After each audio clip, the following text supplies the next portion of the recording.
That's right, everybody. It is a holiday we spend together with our best football friends and with all of you. But I'm here with Bob Harris and Matt Waldman. And now the ceremonial first pitch, because, none of us would be here. The spirit of football guys, I call them the mayor of football guys. And Joe, this does feel like a holiday. And this is a community that, if you're paying attention to the draft, long before fantasy football really grasped the imagination of our United States, the draft was a time that only special few people were paying attention. And that's why I think it's fitting that you're here to throw out the first pitch. Thank you, Sig.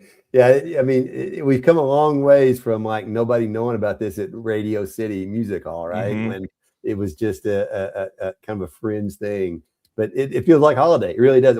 You guys know better than anybody how the league has become a 24-hour a day, 12-month a year thing, and so like we've been talking NFL since the Super Bowl, but it does really feel like this is kind of a marker, right? I mean, this feels like the gate goes up and it's on, and it's so fun. And let me say this.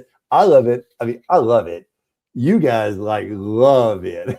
It's so I get joy watching how much you guys are into it. Matt, you've been pouring your heart into the rookie scouting portfolio for 9 months now, it feels like. And to see this is like the day. I mean, what'd you say the other day, Sig? It's like this is, now the truth comes out. Yeah, they can't lie. Can't lie. Yeah. And so like I feel like we've had nothing but lies till now. And now here's some truth. And so it's so fun. It's so fun to get some truth and get some reality going. So thank y'all for letting me be here for a minute. And I'm just excited for us and for y'all.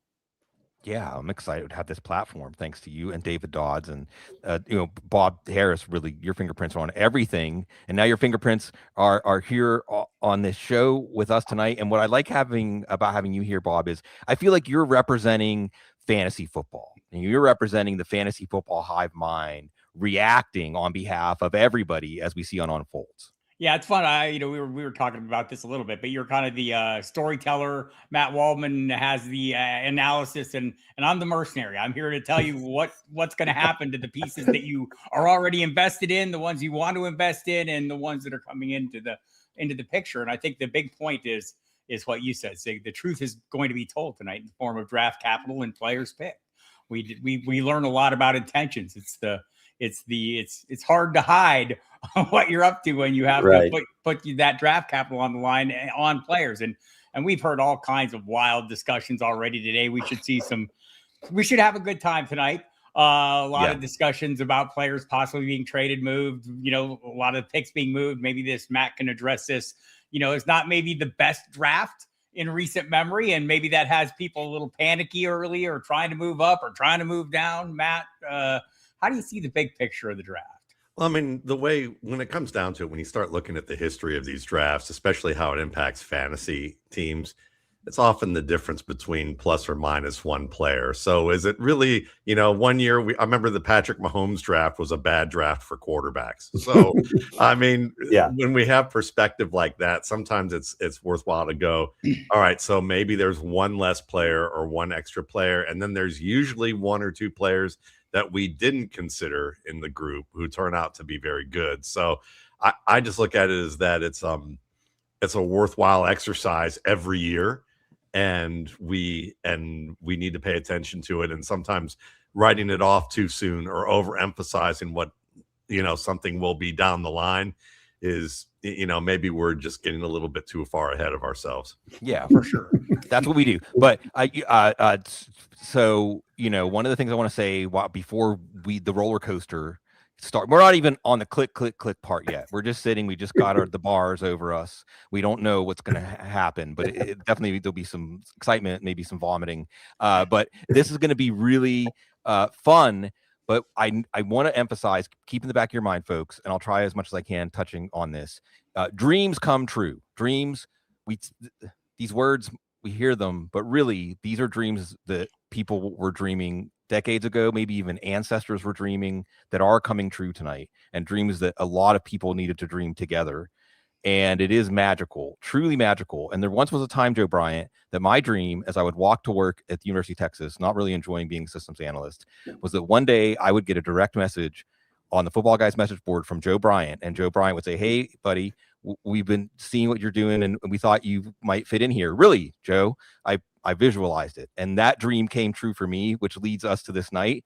So with that in mind, what are your parting words? Maybe something that's fun that you're looking forward to finding out tonight, or otherwise you send us on our way.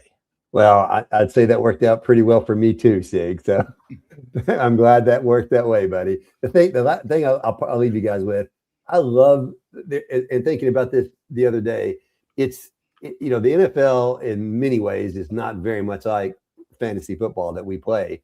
This day somewhat is, in that everyone always talks about, I mean, we spent the last 3 or 4 months, right, talking about analysis and grouping players and tiers in this guy and that guy, and they're all kind of in this big bunch. Tonight, when it comes your time, you don't get to say, oh, this guy is in this second tier or this top tier. You have to name a name, and you're on the clock, and it's really the most similar thing to what we do when we're playing fantasy football. And I love it. I love it that you have to make a point. You can't waffle. You have to put a name out there. And I'm looking forward to you guys doing that tonight. Let's have a great draft, and y'all will crush it. Thank y'all for doing what you do. I love y'all. Thanks, Joe. See you guys. Before we dive in, Sig, I just wanted to remind everyone, you'll see some links in the chat to our draft tracker. It's part of the rookie guide this year. Great work by Taylor Forward getting this thing together. Live picks, commentary, predictions. You can get in on the fun and make your own picks in advance of the draft and maybe win a prize like a subscription to Football Guys. So check that out. You can also watch this video right there and there. So a lot going on with the draft tracker. Just go to Football Guys, hit the link at the front, on the top of the front of the page to go to the rookie guide, and hit the draft tracker link once you're there. It's very easy to find and very cool new technology from the folks at Football Guys. It's fun. It's another way just to hang out with Football Guys during the draft. And I think that it's a way to be engaged with the draft, because if you're trying to predict the next pick, you're thinking, in some ways, you're simulating the choice of the team and trying to get inside of their head. But, there's a part of this, Matt Waldman. And by the way, I want to say these two gentlemen to my right and my left here host a show that is really, if for those of you that have been waiting for Sorry Joe Plus, they're already doing it. So just look it up, folks. But we get into human psychology. And I know that we've heard a lot, this isn't a great draft. Okay. It's true. I mean, it's true in the sense that the top talent doesn't necessarily align with the most valuable positions, and they're not necessarily easy evaluations, or otherwise you have the salary cap and these ideas about team building, as we're watching salaries at the top of some certain positions really explode. So you have arguments about that, where the best players in this draft, some of them are lower value positions. And otherwise, Matt Waldman, who you value out of this very interesting top 12. Maybe it's not the caliber of the usual top 12 if we're comparing it across drafts. Arvell Reese and David Bailey aren't Mario Williams. They're not Myles Garrett, or Jadeveon Clowney, like not that kind of prospect. However, they're also distinct and different, Matt, that teams kind of have to take a stand on what matters. And also, like, what can they work with? What can they get the most value out of? So when you look at this very interesting group of players top of this draft, Matt Waldman, which ones align with your beliefs about how you win football games? Well, I mean, I think I loved who you mentioned as examples of compared to this isn't as good of a class as Mario Williams and Jadeveon Clowney as two of the three people, because that kind of makes my point from the beginning, which is what we think we know may not actually be the case, because neither of those guys were actually all that great, despite the fact that they were drafted early. So again, there's a lot that we don't know, and fit can make a big difference. Also, how players grow can make a big difference. And also, sometimes people just happen to don't like a draft class because there's certain positions that they favor more than others. And we still have a lot of ranging debate about really where player value is and which positions are actually valuable and which aren't. I know a lot of people think they've established that thing, but I don't know. I just read a 30-page paper that's going to be on my site in the coming weeks, and from someone who was quite astute, and they've asked around, and he came up with some very different ideas of what player value is. So for me, it's about the context of where's the team at? What do they already have in place? And so for me, like, there's some teams that might be a great fit for Jeremiyah Love.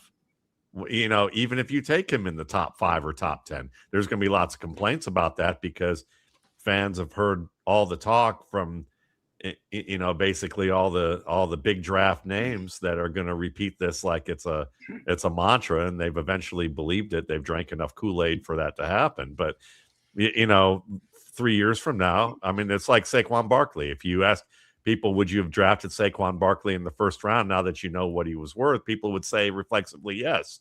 But the fact that the New York Giants drafted him and didn't quite work out early, you have another set of people who say, no, it wasn't a good pick. You know, take Bijan Robinson and put him behind a good offensive line, and I'd say that one was a pretty good pick. So, or Jahmyr Gibbs.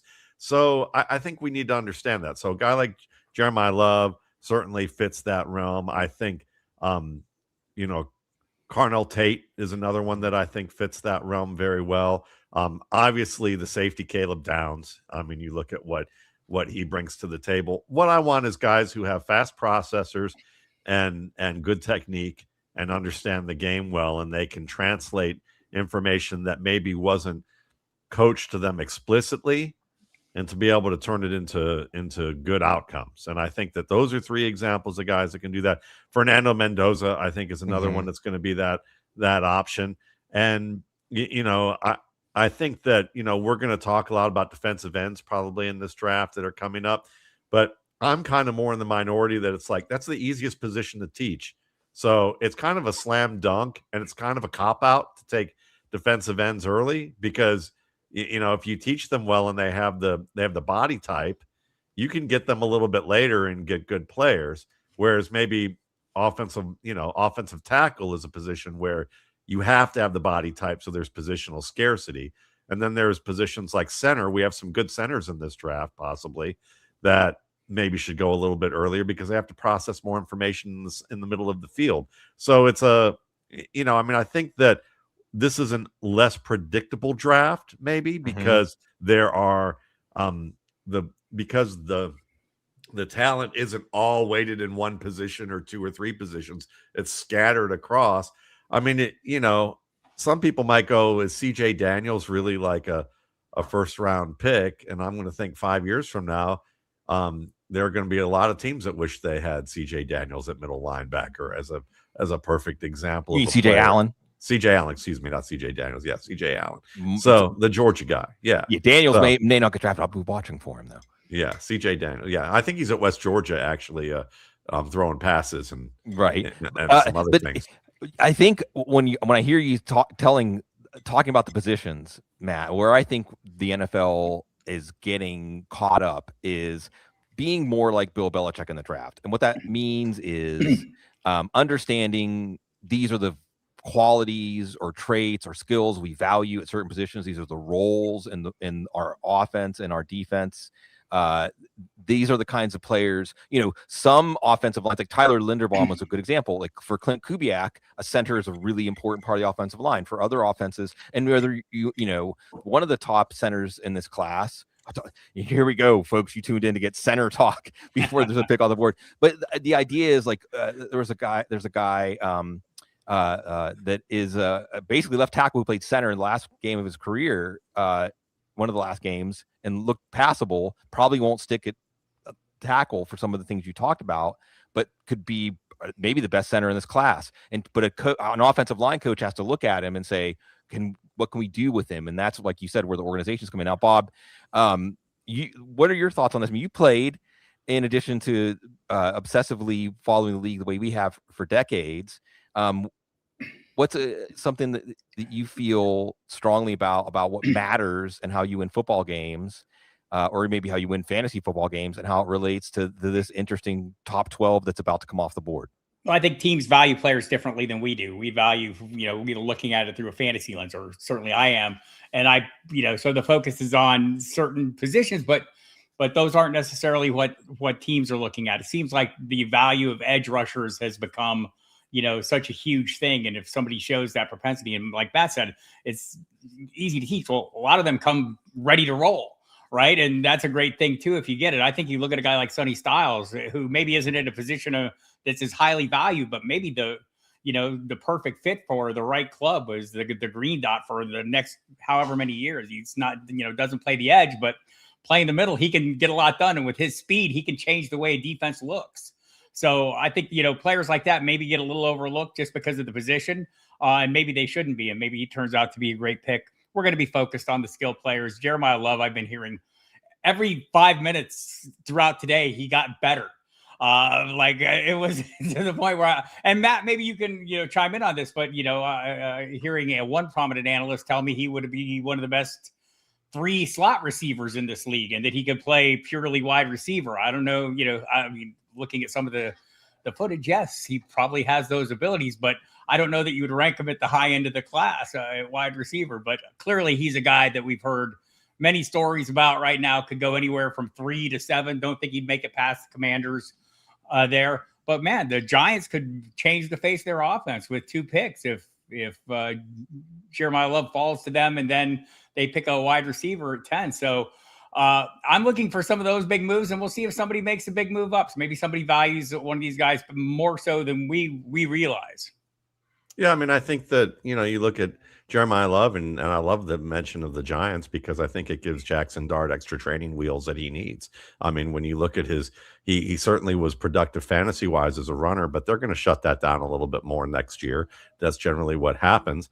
And he's a good short area thrower. So you give him 2 players who can make plays out of the backfield, and then you can get one of the receivers that are left over from the top 3. Maybe even get one of your top 2 guys in that you've revamped your offense. And if Dart doesn't work out, he turns into being, Cinderella and turns back into a pumpkin, when the clock strikes midnight in year 2, then you can, you'll have another chance at drafting someone or adding a free agent player. And now you have an offense that can give you, dangerous weapons at multiple levels. But I think that what they do, adding a second running back is good. It gives you a hedge for, Cam Scatabo and his return, but it also gives you a dynamic backfield that gives you multiple options, in terms of even in the short area of the passing game. But I mean, you look at receivers, it's going to be a fascinating look because you got guys like Jordyn Tyson, who, has had a wild ride in terms of how people on the outside value him.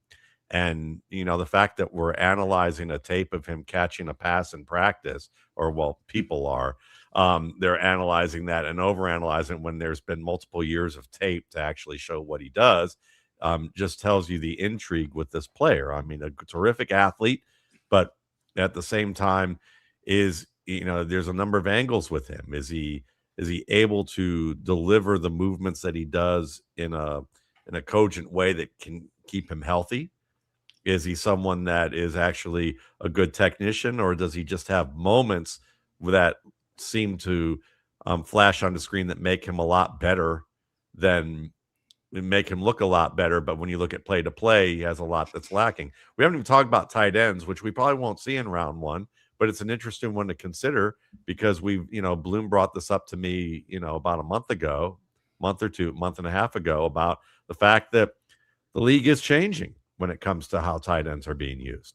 So are we going to start seeing the end of the move tight end? Is suddenly like the players like Eli Stowers and Kenyon Sadiq, maybe they draft 1 or 2 of those, but now are we going to start seeing more of the big men? Sam Roush as a good example, someone who maybe who can catch, but kind of just rumble when he catches the ball after he catches the ball and doesn't have to run man-to-man routes. Are we going to see more of that? Because certainly Tyler Kraft and Ty Warren are great examples of players in terms of how they're used. They're not asked to be man beaters as route runners. They're being asked to basically catch the ball in a wide open, flat off misdirection and be an oversized fullback. So are we going to see a shift there? And how does that impact the other positions that might have earlier round value or even mid-round value? So it's because of the fact that we are going from a league that was dominant in 11 personnel with spread offenses, and now we're going back to run the ball, 13 personnel, 2-3 tight end sets. How does that change not only how the league drafts offensive players, which might value running backs more than what we expect, which might certainly value interior linemen more than what we expect, but it also impacts of how we may value defenders more than we expect. But also, are these defenders prepared to play big boy football when they've been playing little boy football in terms of speed and spread out for most of their college careers and have been conditioned for that? So I would assume that defenses are still about 3 to 4 years behind what's coming. And so it's kind of like AI, you're going to be split into two groups, those who are preparing and those who aren't. And I think that we're going to see that with the NFL fairly soon. Yeah, I think that what that represents is every football conversation, every kind of intellectually interesting conversation about football intersects with the draft. And that's why always for the first hour, getting us kicked off, Paul Perticchese from Saturday to Sunday. And I'm sorry all the times we've had the Giants drafting when you're with us in the first hour. However, the Giants kind of run this draft, and that fits into these conversations about what matters. What an opportunity for John Harbaugh, who is making the picks. What an opportunity for him to have the 5th pick and the 10th pick to be able to trade down, to be able to trade up from either pick, and really secure 2 signature players. And what a treat. How lucky are we to be joined by someone who loves and so eloquent about football as Paul. How do you feel as a Giants fan? Like, how do you think you're going to be feeling an hour from now? Well, first off, thank you guys for having me on. Greatly appreciate it. Always look forward to joining you for this first hour. And I guess having to pick every year as a Giants fan with you guys, that wasn't good enough. We had to double down and have 2 picks this year. So listen, I think there's a lot of ways the Giants can go.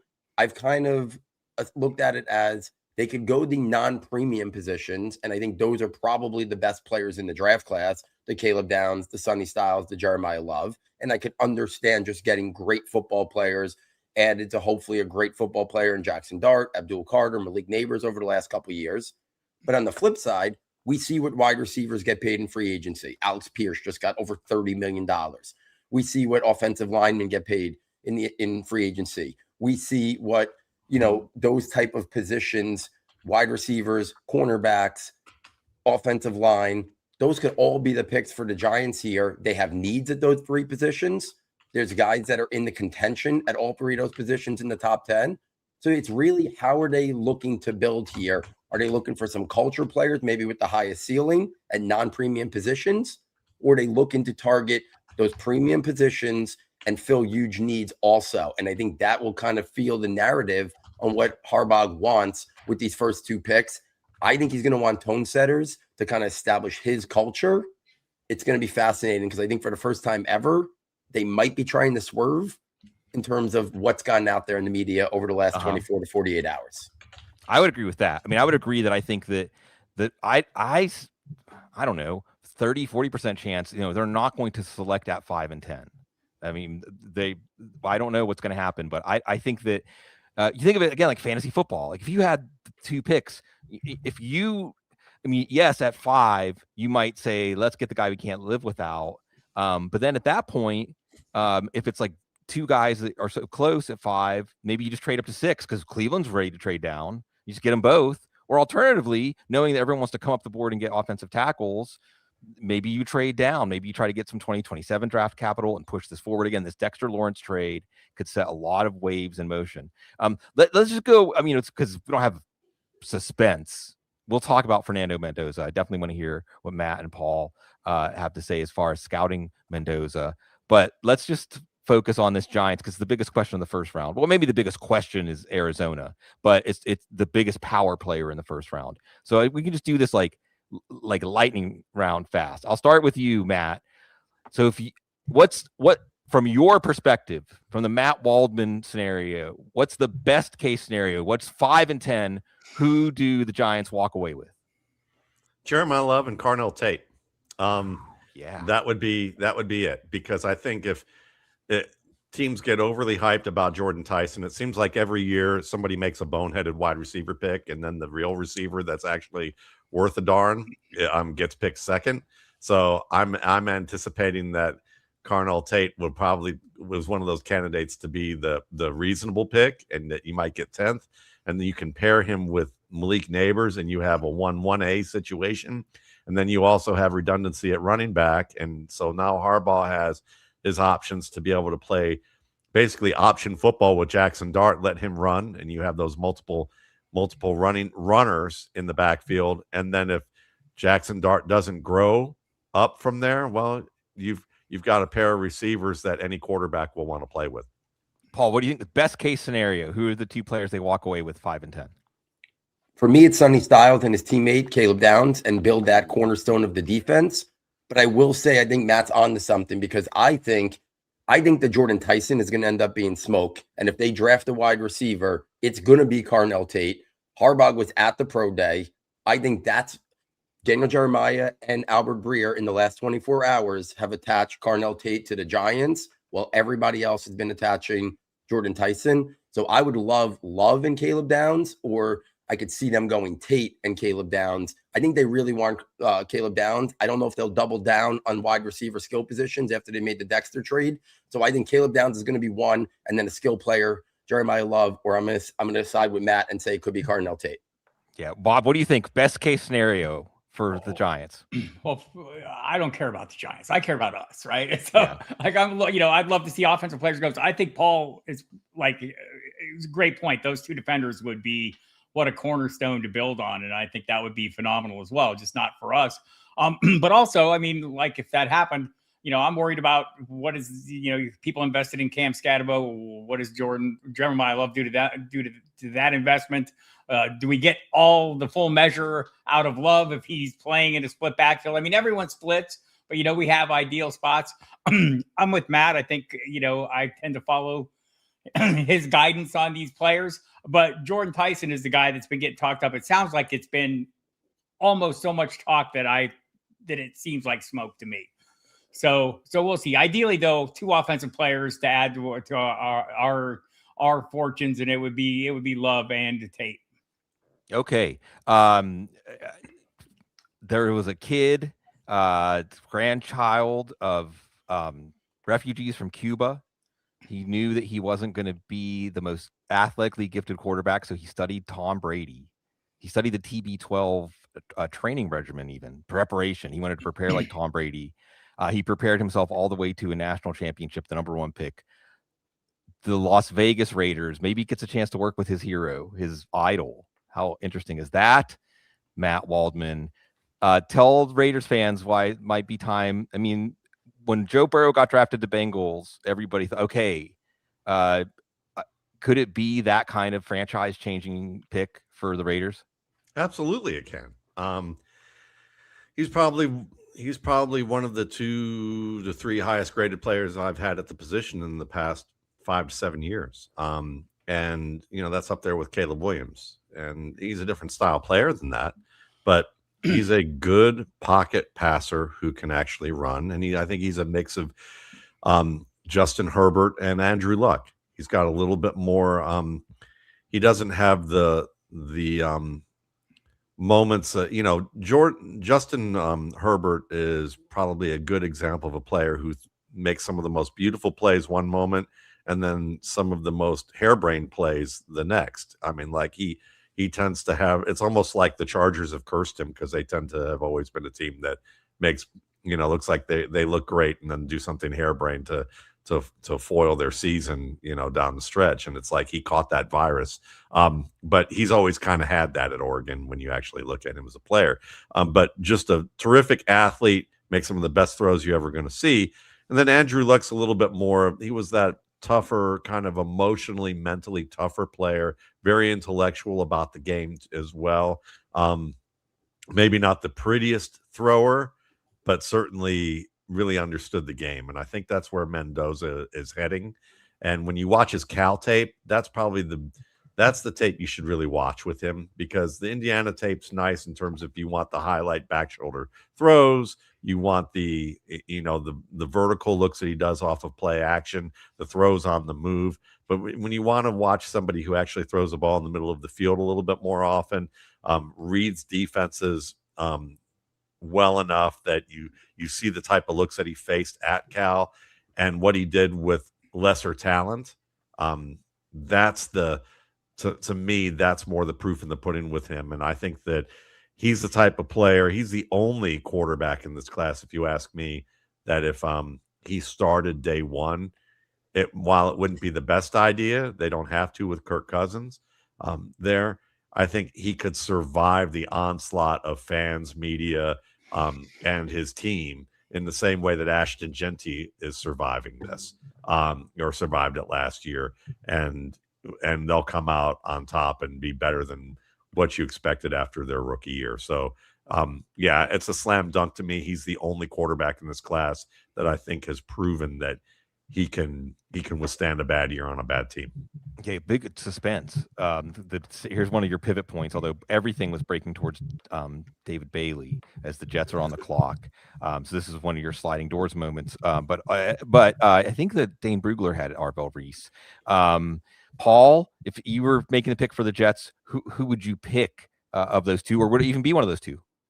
Yeah, for me, it would be Arvell Reese, but I do think they're different style players, but both of them offer this pass rushing upside, this athleticism. I think Reese could come into a more complete player than David Bailey, but there's still development needed. He's still new to the position. You're kind of counting on a little bit of that Micah Parsons like development. And I'm not saying that's his ceiling, but that's what obviously they're hoping for if Reese is going to be the pick here. If David Bailey is going to be the pick, I think they know a little bit more what they're getting. And that might be for the Jets not to swing for the grand slam and just say Bailey's going to be a really good pass rusher, probably a double-digit sack guy, hopefully. Yeah, maybe Reese's ceiling's a little bit higher, but there's a little bit more risk there that we're going to be a little risk averse and maybe pivot to David Bailey, which is, I think, what they're probably going to do. Yeah, I saw something that seemed like a compelling line of thinking when you're trying to analyze this. Because again, when we're simulating the psychology of these organizations, it isn't simulating necessarily logical or rational approaches. And the Jets, and this is the problem when you have a head coach that's 2 steps out on the plank. It's like, well, if this coaching staff takes Arvell Reese, he's a player you have to have a path and a track and a plan for. But David Bailey is straightforward, you know, just a classic speed to rush edge, and there it is. So a little playing a little games there. David Bailey, you know, they canceled. This is one of those ones like, ooh, they canceled his top 30 visit. What does that mean? Remember that, Bob? He was in the barn. That's right. And what did he say? He doesn't even know the GM's name or something like that. So, you know, I don't know if that's the NFL wanting this up for TV. So, Matt, do you have a view on this? You know, because Paul's exactly right. These are very different players. Do you think that is it defensible? What would you do? Is there another name that should have been in consideration here? No, I mean, I think for them, probably getting better off the edge, I mean, is probably worthwhile. I mean, I guess I'm still a believer that it would have been nice for them to go offensive line, you know, continue along the offensive line and try and build that up a little bit more. But at the end of the day, I mean, I think that they're trying to go with somebody that's going to be a good pick for a defensive minded coach, and, you know, someone that can disrupt. And you know, I'm more of the philosophy that let's build one unit as strong as we can and make it as strong as we can. And rather than spread ourselves too thin in a variety of areas. And then if you fail with that one pick, you've pretty much failed your defense, or your offense. I would rather see them stockpile one area and then really operate from that strength, because most defenses kind of tend to do that. Or most teams that are successful tend to be that way. They're very strong on one side of the ball these days. And I feel like that they had more going for them on offense, but we're, at the end of the day, Bailey's fine. We can't overlook familiarity. Three coaches on the Jet staff or at Stanford when Bailey was there. Frank Reich. So gives them kind of close. Kind of, yeah. So it gives them gives them a little knowledge, of what's up with the player. And I think, we see that time and again where, someone has a comfort level with a player just because of that familiarity. And just to go back to Mendoza, the reporting is pretty obvious that he's not going to be the starter to open the season. So what are we doing with him as fantasy investors? Nothing, unless you're in Superflex and Dynasty Superflex and even just regular Superflex, you're going to have to dial back. But I don't think any of this is bad news. Whoever the quarterback is, whether it's Kirk Cousins or Fernando Mendoza, I still think Brock Bowers is going to be a great value. I don't know if you want to bet on any wide receiver there, and you should rely heavily on Ashton Genty. So I don't think it changes much for our purposes, especially in redraft. Dynasty, maybe a little more consideration. Yeah, I mean, Kirk Cousins has more lifespan than a congressman in terms of his. Well, I mean, it's amazing what he's able to, get the paid. Whole career earnings thing, absolutely. But I was going to ask you this. I mean, from a personality perspective, Kirk Cousins and Mendoza, a good match, right? Like Kirk Cousins, a pretty good big brother. Paul, you're nodding too. What do you think about the personality match between those two?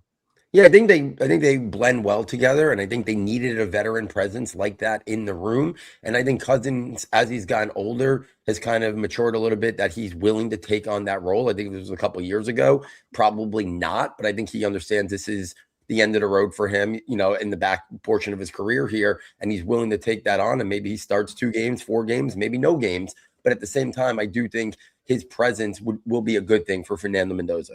Yeah, he's had to work hard. He's had to work hard to become a good football player.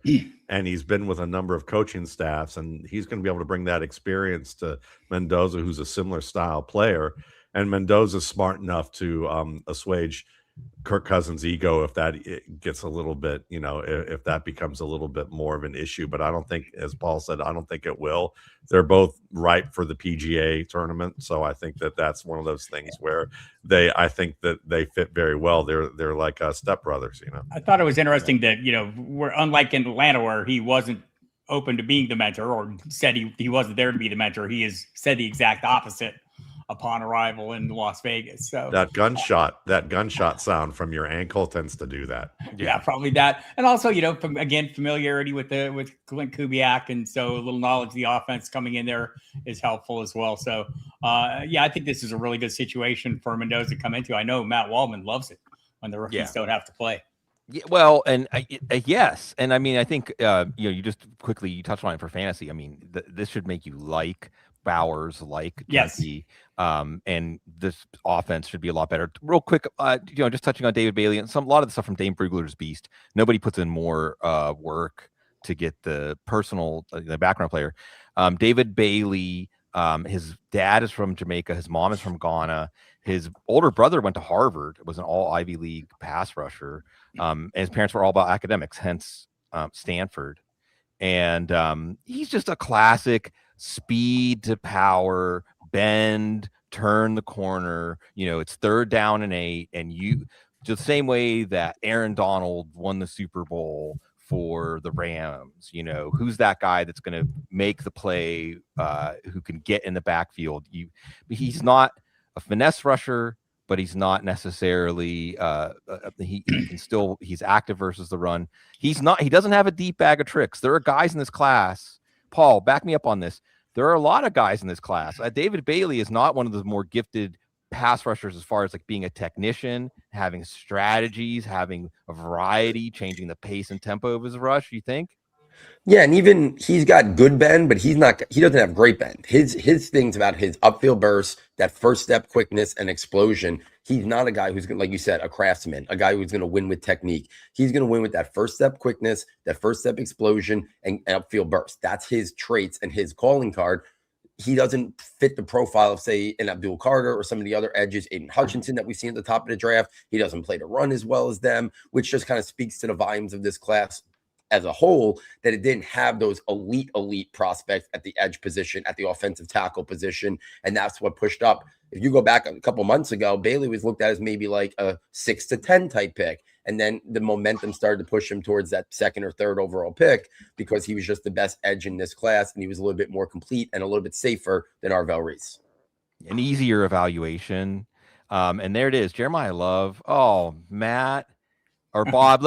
Bob, you first, buddy.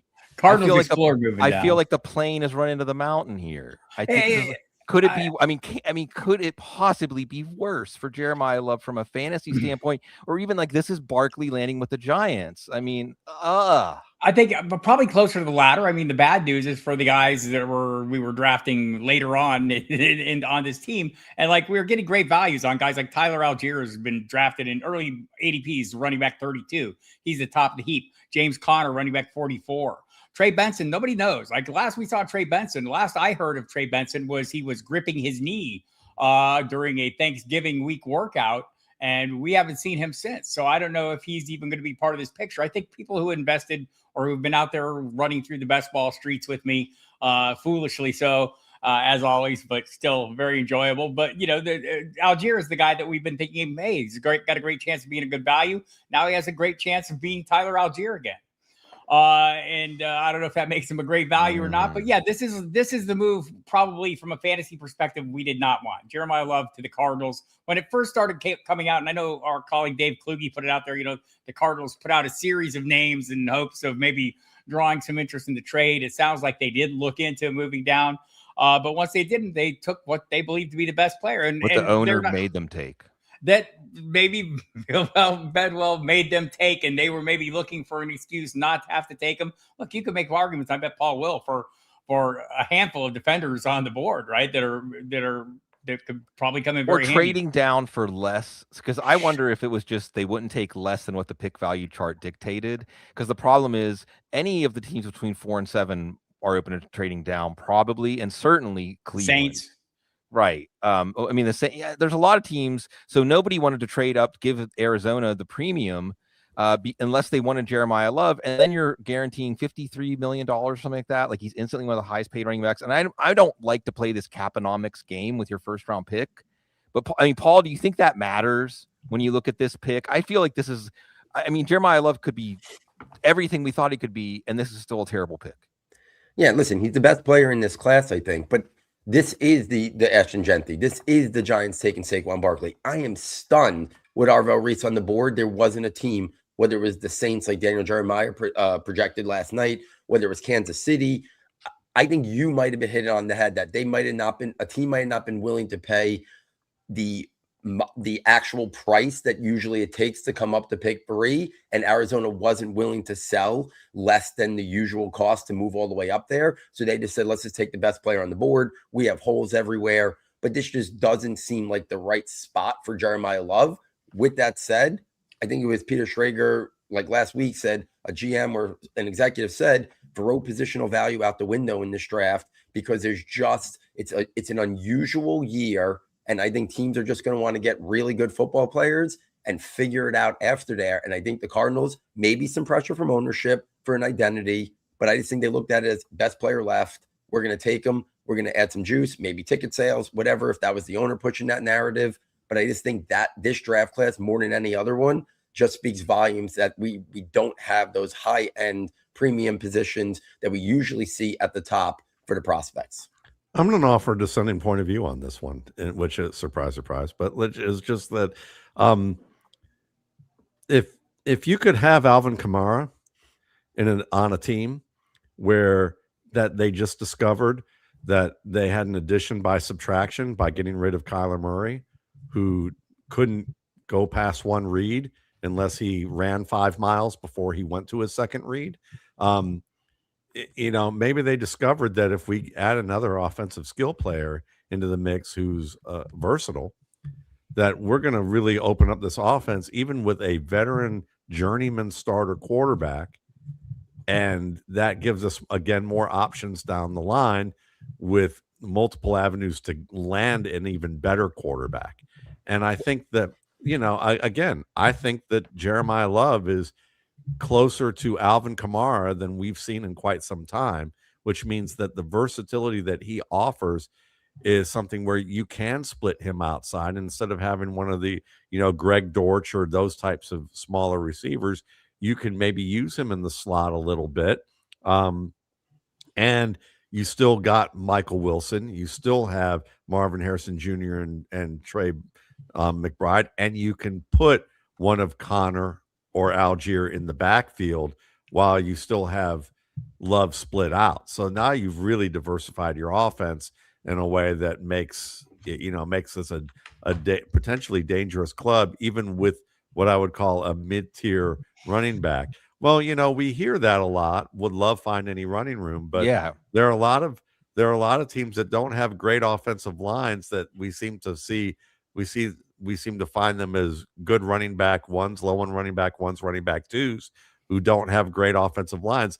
The great offensive lines tend to propel players into being top 5 runners in fantasy, but it doesn't seem to stop them from being startable running backs. I mean, look at Ashton Genty. These linemen made multiple mistakes, and we're still looking at a top 15 running back last year. So, there was a lot of hand wringing about that, but at the end of the day, he was still valuable. He was still valuable enough to be a borderline running back 1.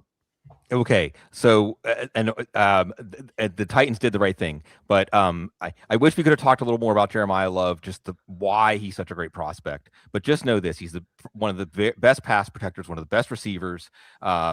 He's got all the athleticism and all the categories. He's competitively tough.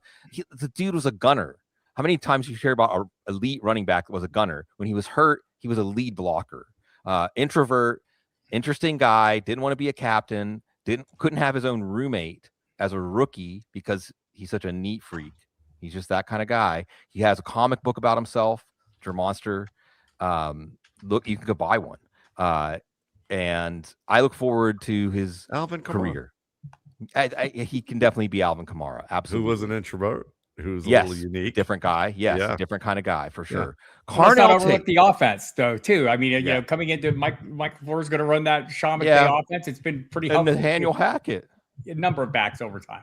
Yeah, I just feel like poor Jeremiyah Love because I think and Devin Knotts said with the rookie quarterback, and that's what's going to be interesting, and the offensive line thing together, because the idea was Howard Balzer said they're going to take a right tackle at some point early. Well, now if they want Ty Simpson, they can't take that right tackle. They were supposed to trade down out of this pick to get a right tackle in the middle of the first round. Anyway, the Titans did the right thing, Matt. Titans did the right thing. They took the best wide receiver in this draft, number 4. And I think that they probably would have taken Jeremiyah Love if he was there, but we'll never know. And Jeremiyah Love being the big pivot point here, because now with Tate going at 4, you wonder when the other wide receivers go off. But Carnell Tate, Matt, just talk to me about Carnell Tate as Cam Ward's number 1 receiver. I mean, you get an excellent route runner who has peerless hands. His ability to go up and win the ball at a variety of angles is better than most NFL players right now. Even the top NFL players, when they have to high point a ball or go high and away for a target, their hands aren't together. They tend to fight the ball in those situations and drop it. And Tate does it as well as anybody that you're going to see in terms of that type of technique. He's a very strong storyteller who understands how to run efficient routes. He's a great blocker. He's had over 600 run blocks without a holding call. And you see what he's capable of being able to do in the run game. And he's not Torrey Holt, where he just falls down and gives up on after the catch. People make him sound like he's not a good runner after the catch, but that's nitpicking. You watch Justin Jefferson, the player I compared him to, and you don't see Justin Jefferson breaking multiple tackles on a regular basis and making 8 million people miss. He's going to make 1 or 2 people miss, 1 or 2 tackles broken, very much like Tate. And I think that people, just like they did with Justin Jefferson, people were all over. What's that player? I want to forget his name. Oh, yeah, Terrace Marshall. Anybody remember him? Yeah, LSU. Yeah, people thought he was the better of the two. They, and heading into drafts in that year, and they all talk about Jeremiah Smith, and it's just about role. Understand that Emeka Egbuka, JSN, the Marvin Harrison Jr., you would have to be like Randy Moss, 2x better than everybody else to vault over these established starters at Ohio State. That doesn't make you a less than a first round caliber receiver. It just means that those guys were playing well and it worked out, and they're going to give them their time. And when Tate got on the field, he played at a high level. So the Titans get a player who's going to be that 3rd and 17. Yeah. Let's run it. man to man, throw the comeback. And as Ward grows, Tate will be there for him to make that happen. And if Ward doesn't grow, we're going to see that pretty obviously with whether or not he can throw a route on time. And then that means they're going to be looking elsewhere. But Tate offers this team an enticing player who can be their primary option. And at worst, if they land somebody else, he's a high-end wide receiver too. But I think he's much more of like a primary guy, a franchise caliber guy, and a chance to be a leader if the quarterback can step up his game. And which we saw. Yeah, I think he did at the end of the year. Real quick, Bob, because I am going to toss it to trade. You. Really? There was a trade? We do have a trade. The Chiefs moved up to pick 6. That's gave up the 9, 74, and 141. So, that's got to be for Arvell Reese, right? Because the Giants pick. Did the Giants pick? They have not picked yet. So yeah. But if they're moving up, if the Chiefs are moving up, I think that means they already know who's going to be there for them. But let's talk about Carnell Tate because he's a guy, and I think what Matt said is important because it's why those yards per route run and all that stuff. You're not correcting for different levels of competition around players. But look, Carnell Tate, his mom, who he said was his best friend, Ashley Grigg, she died in a drive-by 3 years ago. And he's just an incredible, just his personal perseverance is just incredible in light of that. And he is a player, Bob, let's get back to fantasy football, why we're all here, right? As much as Jeremiyah Love loses, at least in the short term, going to Arizona, Carnell Tate gains going to Tennessee. For sure. Yeah. Like right now, the first receiver coming off the board with a Tennessee Titan uniform is Wan'Dale Robinson at wide receiver 43, which I think is a crazy value and I think remains a great value. And it'll probably be driven down further by Tate being there and people will be leaping at Tate.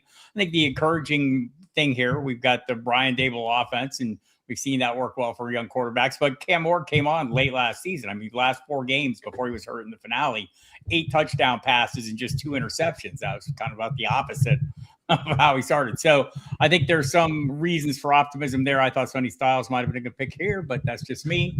I've been intrigued by him all along, and we'll see what happens there. But I do think, and by the way, those of you invested in Chimere DK, I hope you're in return yardage leagues. That will continue to be a great thing. Otherwise, I think, you'll see guys like Calvin Ridley already going as wide receiver 59 will fall off further. DK was 74. I think Iheanachor is like wide receiver 96. So not much value there. I don't think it changes anything. The backfield is what I'm going to be interested in here. There are some moves yet to be made, I guess. What's that? Maybe picks. Oh, Matt said, well, but the Giants pick is in, so we're going to see what happened here. Real quick, for you, Paul, was Tate number 1? Was he number 1 by a good margin on the wide receiver board? I thought he was the most complete and the safest wide receiver. I think if the injuries were off to the side, I think Jordyn Tyson might have the higher ceiling, but I could see the 3 consecutive years in a row, Jordyn Tyson battled injuries. He dealt with injuries. So I think Ohio State continues to put out good receivers. They come in very fundamentally sound. Tate checks off all those boxes. I think for what they needed, I think he was the right pick there for them to make sure they got a really good player, could be their number 1 wide receiver, puts Wan'Dale Robinson in a much more specific role that he's better at as being that slot guy, that short to intermediate, while Carnell Tate is going to be that guy who's more vertical down the field, who can win at the catch point. So I think it was the smart pick. And it seemed like you didn't hear them connected much recently to Carnell Tate, but I think that was probably, they wanted that to not be out there to get their guy that they probably had targeted all along. Yeah, and he's going to be. Look, this is a guy that's add a few more people to the bandwagon that the Titans are going to be a lot better this year when you add a player like Carnell Tate. Okay, is the pick in? So I don't have my TV here. Yes, the pick is in. So it isn't. So Arvell Reese is not who the Chiefs scoping yet. No, the Giants took Reese. The Giants take Reese. Paul, Cecil would say, react to me. Yeah, I don't think any Giants fan saw a scenario where Arvell Reese was still going to be on the board. It seemed for the longest time he was going to be number 2, if not number 2, number 3. Shout out to Peter Schrager. He had this in his mock draft. Schrager seems to always be connected to the Giants, but he saw this coming.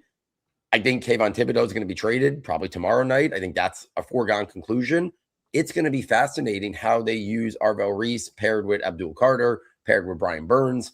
Thibodeau there for now. But Arvell Reese, let's not lose sight of the fact that there are some people who think he's the definitive best defensive player in this class in terms of his versatility, his explosiveness, size, frame, athleticism, movement skills. He doesn't, like David Bailey, he's not a guy who has this great bend, but he's got that great first step, that great quickness, explosion, that upfield burst. He has shown the ability to play linebacker. I think his best film is when he's getting after the quarterback, but I do think you can do a lot of different things with him. I hope the Giants defensive coordinator is ready to come up with some exotic looks because they have a lot of pass rushers now. And I think they're going to have to now fit the pieces in to make it work. But we were talking about non-premium positions. If the Giants look at Reese as a guy who could be an edge rusher and they think that's the path for him long-term, well, the Giants got arguably the edge rusher with the best upside in this year's class, and they got him at pick 5, which most people expect him to go off the board at 2 or 3. So if we're talking best player available, I can't complain with the Giants' approach here. I don't think any Giant fan until maybe slightly yesterday even thought this was a possibility. And I'm kind of surprised the Giants didn't make that trade that the Chiefs did. I mean, that the Browns did with the Chiefs, because I thought that might have been the move for the Giants to move back and let the Chiefs come up for Arvell Reese. But the Chiefs must have been targeting somebody else because they still made the move, even though they knew the Giants had taken Reese. Mansoor Delane. Oh, well, and we'll talk about Delane. Arvell Reese, real quick, Cleveland kid, played for Ted Ginn Sr. In high school. The pipeline there, always dreamed of playing at Ohio State. Marshawn Lattimore, Troy Smith, Jonte Whitner, Ted Ginn Jr., of course. Glenville. But this dude just gets you fired up when you watch him. He just wrecks stuff. Okay. And he's not just a seek and destroy guy, though. He's got good feet. He's got good awareness. He can drop into a zone. He can react. And as an edge rusher, he said he doesn't know what he's doing. But you see him finish. You see him just create so much force and intensity. I mean, this dude, what I compared him to, Paul, was like when Mario would get the star in Super Mario Brothers. You know, I mean, he just looks like he's got this like glow and sparkles around him as he's just destroying things. I think you can figure out a way to work with that. Matt, you have any thoughts on Arvell Reese before we move on to the 6th pick? Let's do it. Yeah, Mansoor Delane, and this is fascinating. This is really fascinating because what did we hear earlier in this draft season? Oh, well, the Chiefs they're not going to pay Trent McDuffie. They're going to trade him because they can find a Trent McDuffie, because they can find a Jalen Watson, because Trent McDuffie was the pick right after Kenny Pickett. Oh God, that hurts. So, you know, he wasn't that high of a pick. Jalen Watson, I think, was like a 7th rounder, you know. Charvarius Ward, you know, they've created these guys. They're not developing Mansoor Delane. They're getting the best cover cornerback in this class. And I was surprised at how polished his movement and his reactions were. Yeah, to me, he had one question in the pre-draft process. His film is really flawless in terms of his technique. People didn't know how fast he was. We joke about the combine. Sometimes it's overrated. But for cornerback, it kind of does matter. It is something scouts and evaluators do really want to make sure that these corners who are often put out there on an island, and especially the premier elite ones, they got to have top end speed. So when he went at his pro day and he put up the number, I think that checked off the final box for Mansoor Delane. And since that pro day, I thought he was going top 10. I thought maybe he was going to go to the Chiefs at 9 or the Saints at 8. I thought those were the 2 spots for him. Clearly, Kansas City maybe had a vibe that maybe the Saints were looking at him aggressively and they felt the need to move up, because I don't think the Browns were going to obviously take him, or they would have taken him. And I don't think the Commanders are probably thinking like Sonny Styles. Well, yeah, the camp receiver. And that's kind of the story, right? Yeah. I mean, the story today is like, well, did the Giants think Reese was going to be there? Probably not. Did the Commanders think Sonny Styles was going to be there? Probably not, but that's the kind of night it's been. Now, Mansoor Delane, by the way, I mean, just folks, this, like you said, the tape is just wonderful because he's long. I say handsy in a good way. You know, he keeps contact, but not in a way that draws flags. He attacks the ball. He closes and hits as a run support corner or a blitzer, a very much a coordinated, confident, like running down the sideline, shoulder to shoulder with someone with the ball in the air. No touchdowns allowed, no penalties last year. Like you said, just clean, flawless. You can't argue with a pick like this. And the Chiefs have a second first-round pick, as I mentioned, so they have extra draft capital to move up. They go get their guy, but not developing a guy, getting a guy who's already the best corner in this class.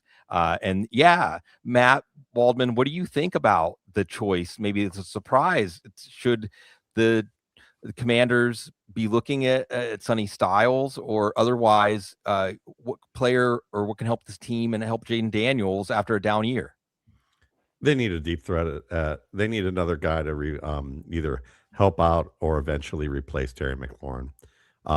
And I think it would be helpful for this team to really emphasize what they want to do offensively to give Daniels as many options as possible, whether that's continuing to build along the offensive line, whether it's being able to provide a second receiver who that they can run play action and go deep with. You know, certainly we have some options there. They're getting away from the Cliff Kingsbury debacle and going to try and right the ship with Jayden Daniels. Not that it was sinking, but it would have sank, I think, if they continued with Cliff Kingsbury and his predictable offenses. You know, the fact that they're going to try and run the ball, go play action, play to the strengths of what Jayden Daniels really had to offer as a deep ball player, and give him time up front. I mean, I think that they can certainly go defense if you want, but I think it would be wiser for them to consider, again, building on their strength of their offense. Yeah, Tate would have been an easy pick, I think, for them. Yes. We have 2 picks in. Ooh, whoa! By the way, real quick, Mansoor Delane, he actually was thinking about coming out last year, got a 3rd round grade. Good job going back. That worked out pretty well for him. Bob, is the number 7 pick in? The number 7 pick and number 8 picks are known. The number 7 pick, I don't know if either of them have been announced, but the Commanders are going to be taking Sonny Styles. Yeah. And at number 8, it looks like we're going to have Matt's favorite, Jordyn Tyson. Oh, the Saints took Tyson. Okay, let's do Sonny Styles. Paul, I mean, I like Sonny Styles. I think it would have been a fine pick for the Giants. I think that Arvell Reese is going to be a lot potentially more impactful pick. I have to say, I was slightly underwhelmed when I watched him, maybe because my expectations were too high. Yeah, for me, he was one of my favorite. He was in my top 3 overall, or top 4 overall big board. So I did like Sonny Styles, and I would have been happy if the Giants took him. It sounded like over the last couple of days that kind of was, the wind was going away from that. I think when they made the investment in free agency, when they brought in Tremaine Edmonds, they were too similar stylistically to bring Sonny Styles in. I just don't think that was going to be the move once they made that free agent move, even though for a while it sounded like Sonny Styles was very much in play and I wanted him.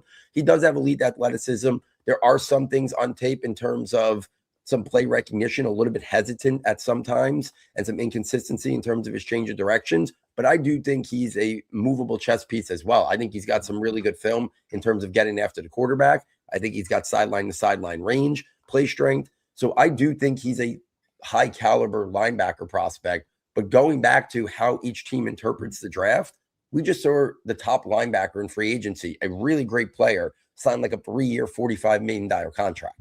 And I think that stays in these GMs' minds. I think that does matter for right or wrong, whether it should or not. I do think teams are looking at that. Good linebackers tend to hit the market pretty regularly compared to other positions. And I think it makes it very hard. If you draft him here, he needs to be Fred Warner-esque. And if you don't think he can be Fred Warner-esque, I'm not sure you can make an investment in the top 7, top 10. Clearly, the Commanders, Dan Quinn, I do think that fits well. And I think Dan Quinn is going to get the most out of Sonny Styles. And you're going to see him produce at the next level because I do think it is a good schematic fit for Sonny Styles.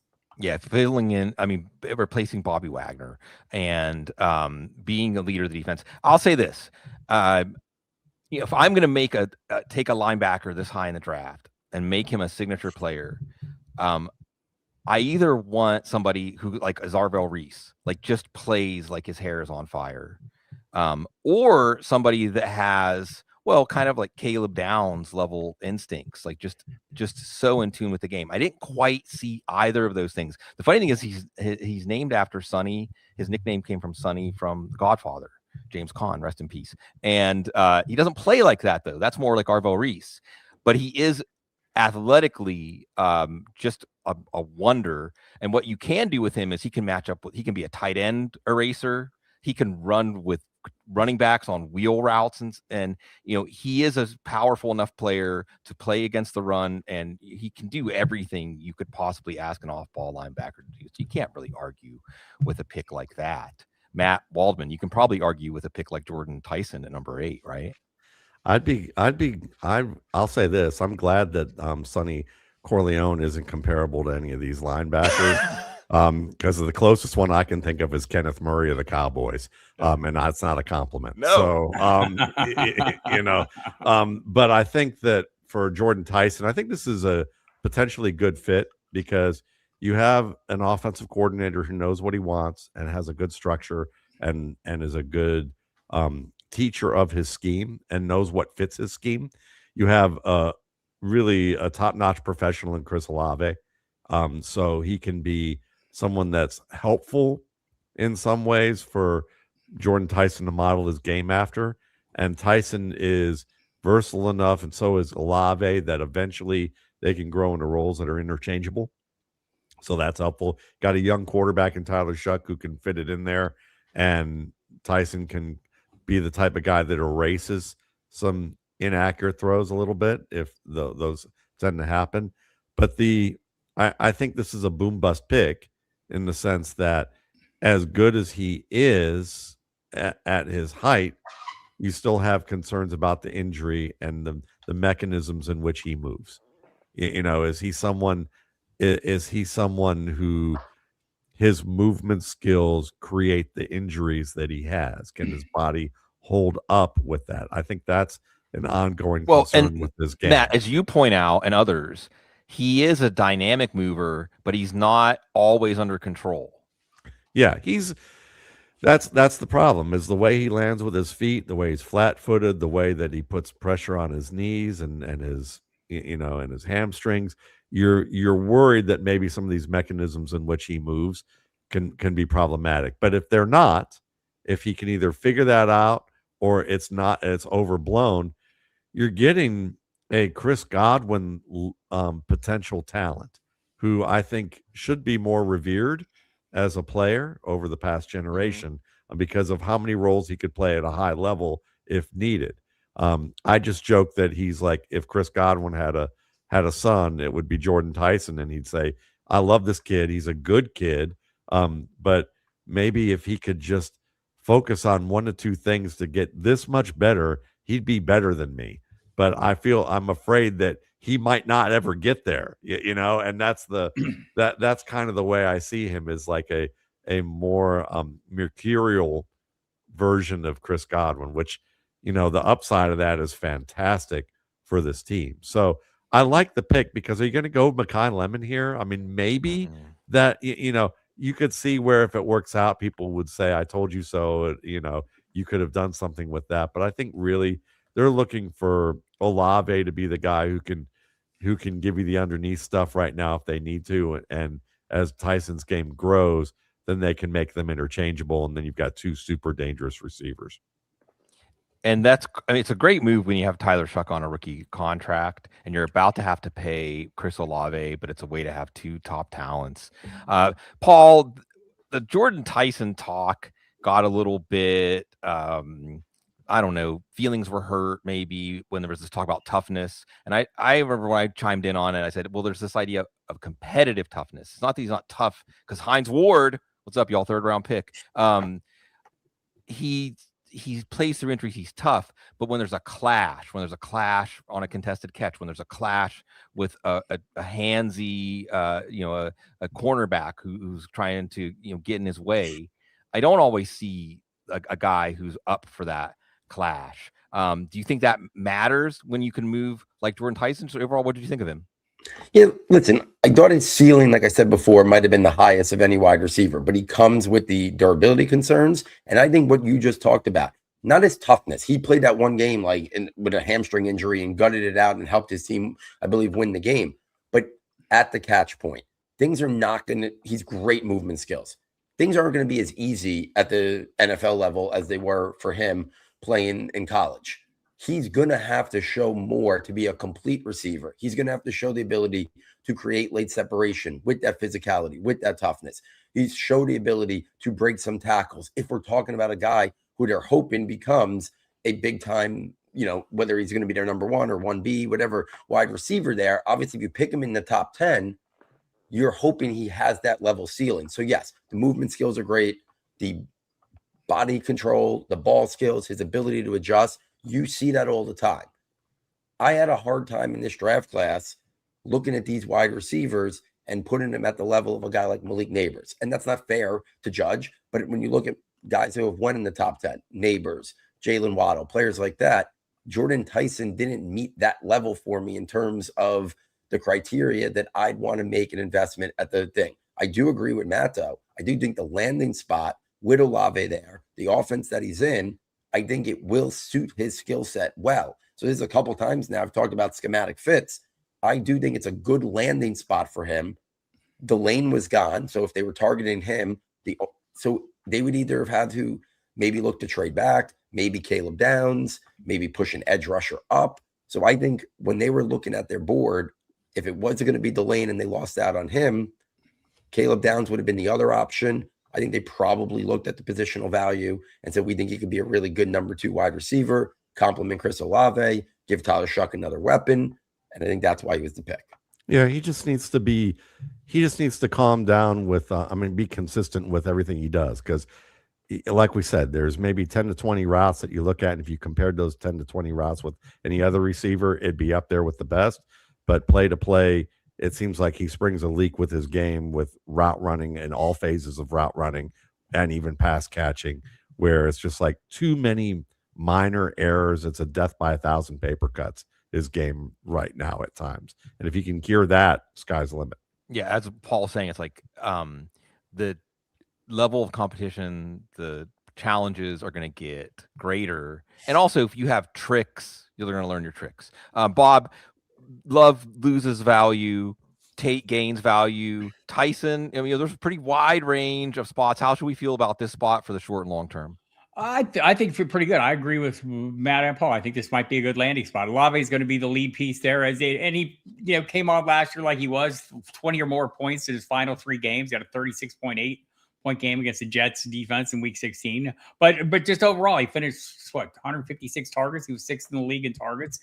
But Devon Bele is the next man up, and good for him. But he's no Jordyn Tyson, whatever shortcomings he might have. And I do think one of the things that I always worry about is these players is usually the bigger wide receivers. The physics of the game get them. But with Tyson, it's a different. Can the joints take the torques and that hasn't proven to be great for him. But as long as he's on the field, and it's also good news for, if you're looking for a quarterback too with some upside, Tyler Shuck suddenly at quarterback 19 looks like he has a little more appeal to me. And he already had some appeal to me. He came on strong last year down the stretch. He was putting up quarterback 1 numbers without the great supporting cast. I was even without Bele at the time, and mostly just Olave, who, by the way, missed 1 game last year, that final game with a blood clot. And shouldn't be an issue going forward. So I think this helps everybody. I like it because I think, and there's I'm down here in New Orleans, so it's something of water or whatever. But I just feel like because everybody was tuned out on the Saints once Chuck took over, people didn't see how much he improved as the season went on and what he showed. And of course, that gets into a larger conversation about the 7th-year quarterback, which also reflects on the Ty Simpson conversation. We'll see that. But Paul, and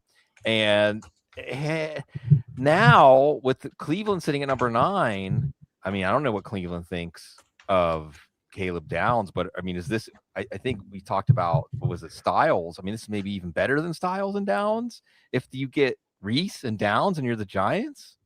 Yeah, I mean, listen, if Caleb Downs is the guy I want, I have a hard time thinking they were going to double dip on the defensive or the offensive side. I think they probably pivot to the offensive line. And I don't think the Jordyn Tyson thing, like I said, I thought that was smoke for the Giants. I think they probably look at the board. We'll see what Cleveland does at 9. But they have their choice unless someone goes at 9, which I do think Cleveland's going to take. They've been connected. It's going to be Fano.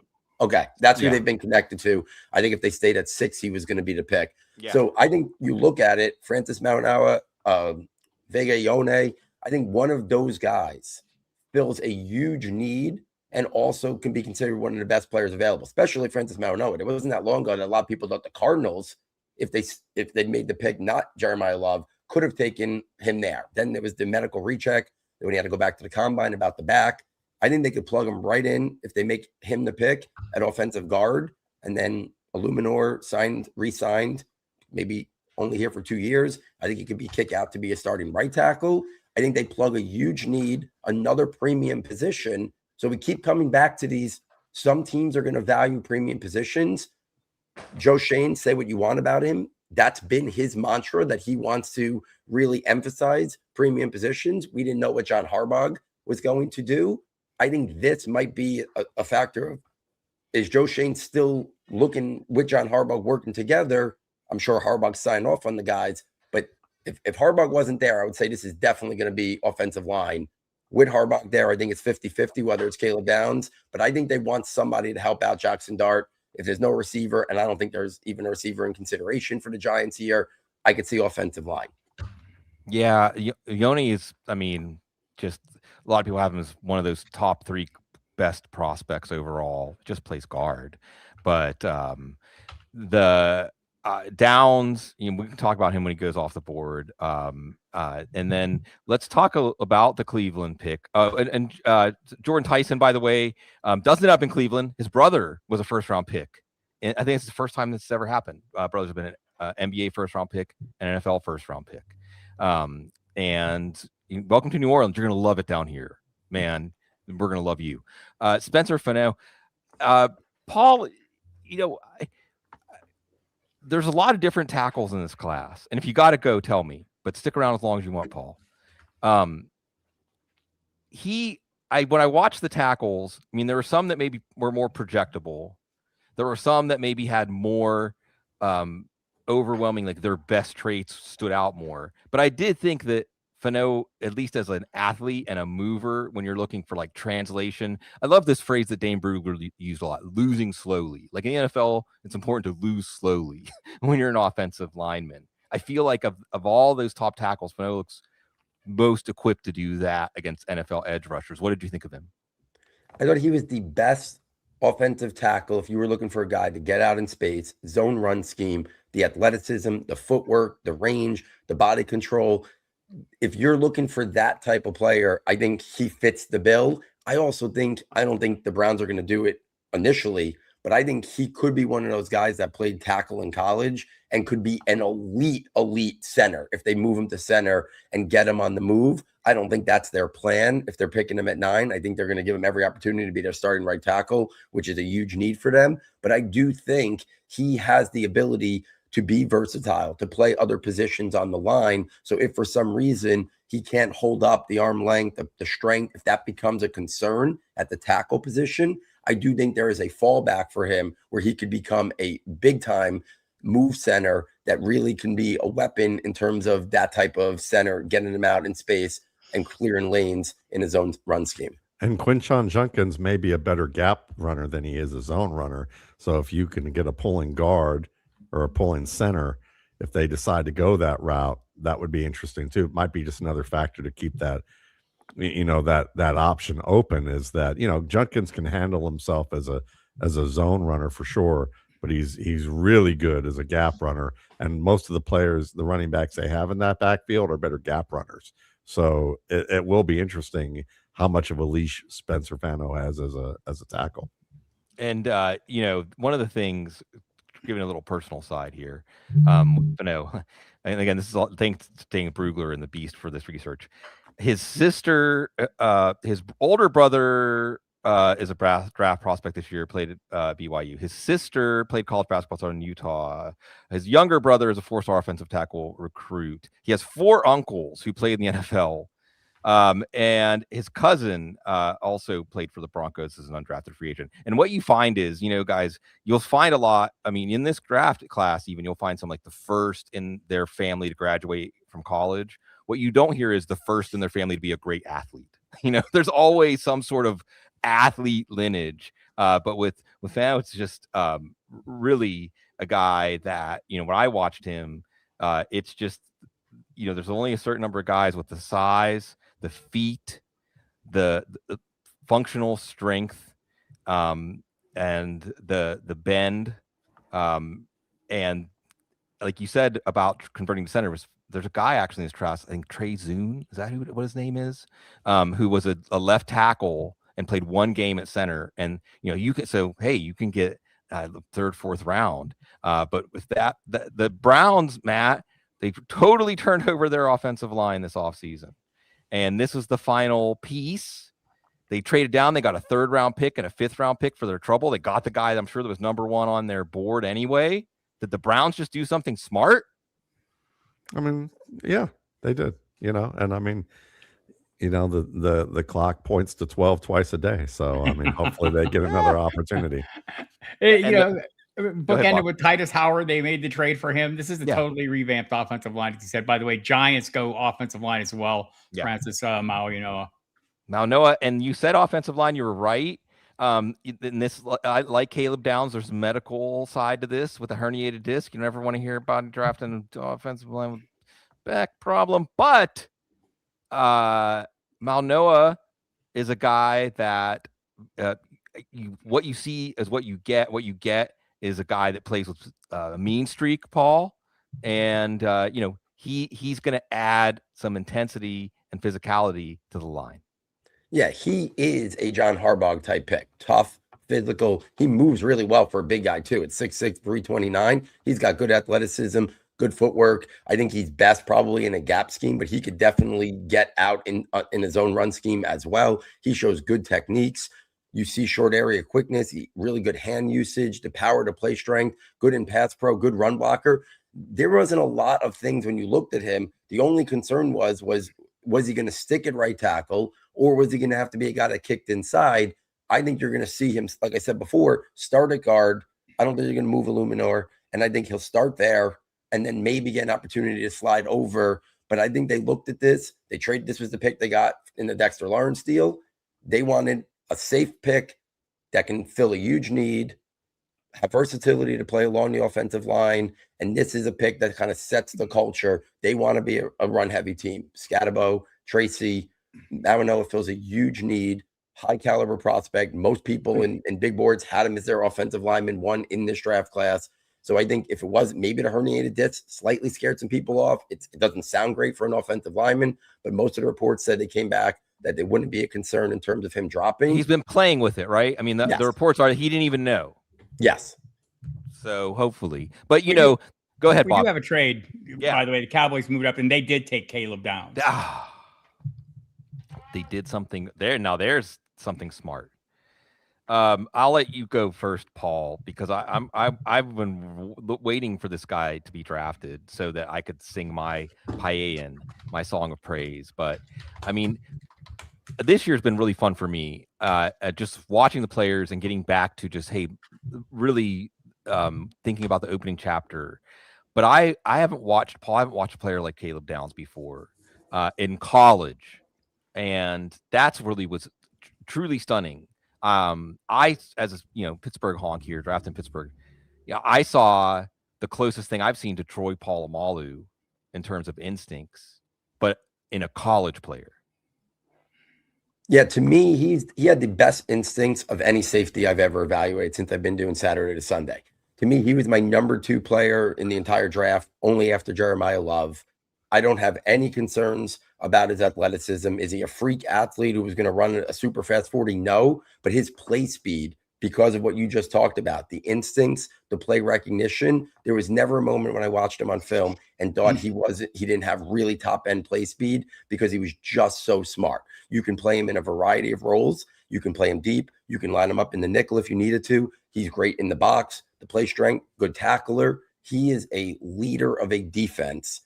I would have loved if the Giants double dipped and took him and his teammate Arvell Reese. I think the Cowboys coming up one pick, I think it was for 2 5th-rounders, I just saw her, is a steal for them. Yeah. He's the kind of guy. And I don't know if Miami would have taken him. They have so many needs.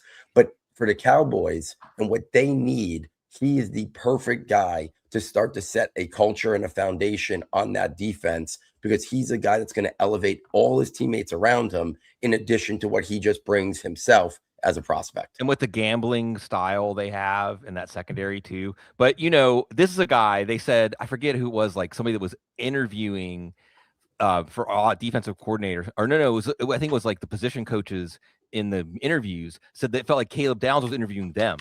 You know, he was like, what's your plan for me going to be? You know, what about, I mean, Matt, you're nodding along. And I don't care if there's one reason, you know, there's a medical reason, we'll see. You know, he didn't work out. You don't have workout numbers. But like Paul was saying, it doesn't matter when you have instincts. And this doesn't just apply to safety, but it especially applies to safety. Can you talk about this though? There were like 40 times, 3 cone drills. It has to be married to instincts or it never matters. Well, I mean, all the workouts and the school that you go to and the production that you do, all that is corporate speak for covering your assets, for your risk management of taking a pick if you don't understand the film, or you're trying to back up whether the film's shaky or not. This guy's film is not shaky, so it doesn't really matter. You know, you can probably not really even understand football and understand that this guy jumps off the screen, how good he is. And just by the fact, you could probably, you know, I have a cousin who doesn't know much about football and wants to learn, and I'm sure she could look at this and go, so he's the guy that's supposed to keep the people with the ball from getting downfield, and he always seems to have the ball in his hand. That must be pretty good. You know, I mean, I think this is just one of those picks that you have to understand that teams in the first round is about low risk picks. And so if you don't need to cite all the extraneous narrative stuff and you just say he's good, what else do you need? You know, I mean, and I think that's the thing. He's a playmaker on defense. He understands the game. And so 40 times are really good for basically justifying players who don't process the game fast. And even then they screw up there too, because my buddy D'Angelo, Brandon Angelo, basically talking about on our show Going Deep recently, that the faster you move, the faster you have to process the game, and there's a point of diminishing returns with that. Yeah. So Caleb Downs is one of those guys that processes the game ultra fast, and it's all in a line. It's always all valid. Like everything, every move he makes, everything he processes is valid. Really quick, going back to Francis Manoa, another Samoan, back-to-back Samoans. His brother Francisco plays for the Jets, linebacker, 5th-round pick last year. You know, again, like the Giants, if we were doing a street fight draft instead of football, the Giants did pretty good in this draft. And then, go ahead, Bob. Just to that point, he sent a message, his first message to Jackson Dart. I'll die about this shizzle. Sorry, Joe. Is what he said, the message he said to Jackson Dart. So I know ready to put it all on the line. Yes. Exactly what you said. Yeah, you love that. And with Caleb Downs, I mean, just truly a breathtaking player. And what I mean by that is, and Matt Waldman, you really taught me this, or at least refined it, where you're watching a player and you're trying to understand what is the visual information they're processing, and then how's that translating to movement. And when you watch Caleb Downs, there's no delay, there's no hesitation, it's pure, you know. He can play in any scheme. And like Paul said, and yes, like Paul said, like listen to what you can do with him. You know, you can play him single high. You can play him in 2 high. He can cover someone in the slot. He can cover a running back. He probably can cover a tight end. He can come up in run support. He can blitz. He can close in run support. Like you can play him single high, like 15. And this is the point in the NFL, like Matt was saying top of the show, you got to be able to run to pass. And when you have someone who can add in coverage and in run support and play all those roles, but what I think one of the most important things is what Paul said is, I have to think that as a defensive player, as a teammate, when you're around someone like him, you want to be like him. Just natural leadership. When you see the way he approached, he's been studying all the great safeties. Like he's a character of destiny. I don't want to bloom in his career. I'm just looking forward to watching him. You know, I mean, this is a rare. The fact he's a safety is concealing folks that this is a generational football talent. I don't care the position. I don't care to compare him to. Very few players come this way that you watch that are truly, truly in tune with the game. And when did he go? What was the number? 11th. That's insanity. But why? Because positional value. Value, because that means something, right? And safeties are more valuable than ever now. Like Nick Emanwari, because people show me how a safety can win the Super Bowl for you. Nick Emanwari is how Seattle was able to slow down the Rams. The water cooler talk loses again. Yeah, I mean, having a player in this NFL who can do the things that Caleb Downs does is just, that's one of the most valuable players in the NFL. I don't care what you call his position. Paul, what do you do? Let's put you in the shoes of John Eric Sullivan, the first pick as a Miami Dolphins GM. Which direction do you think they should go here? I think they got to go a guy, anyone who's the highest player on their board. They have needs literally across the board.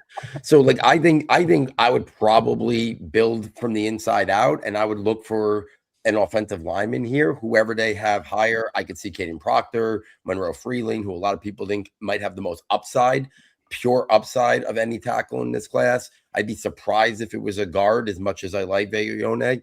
So I would say probably the offensive line. I don't see them going wide receiver. I just think Makai Lemon, Concepcion, Omar Cooper, I don't think they need wide receivers. I think they'll probably target that maybe somewhere on day 2.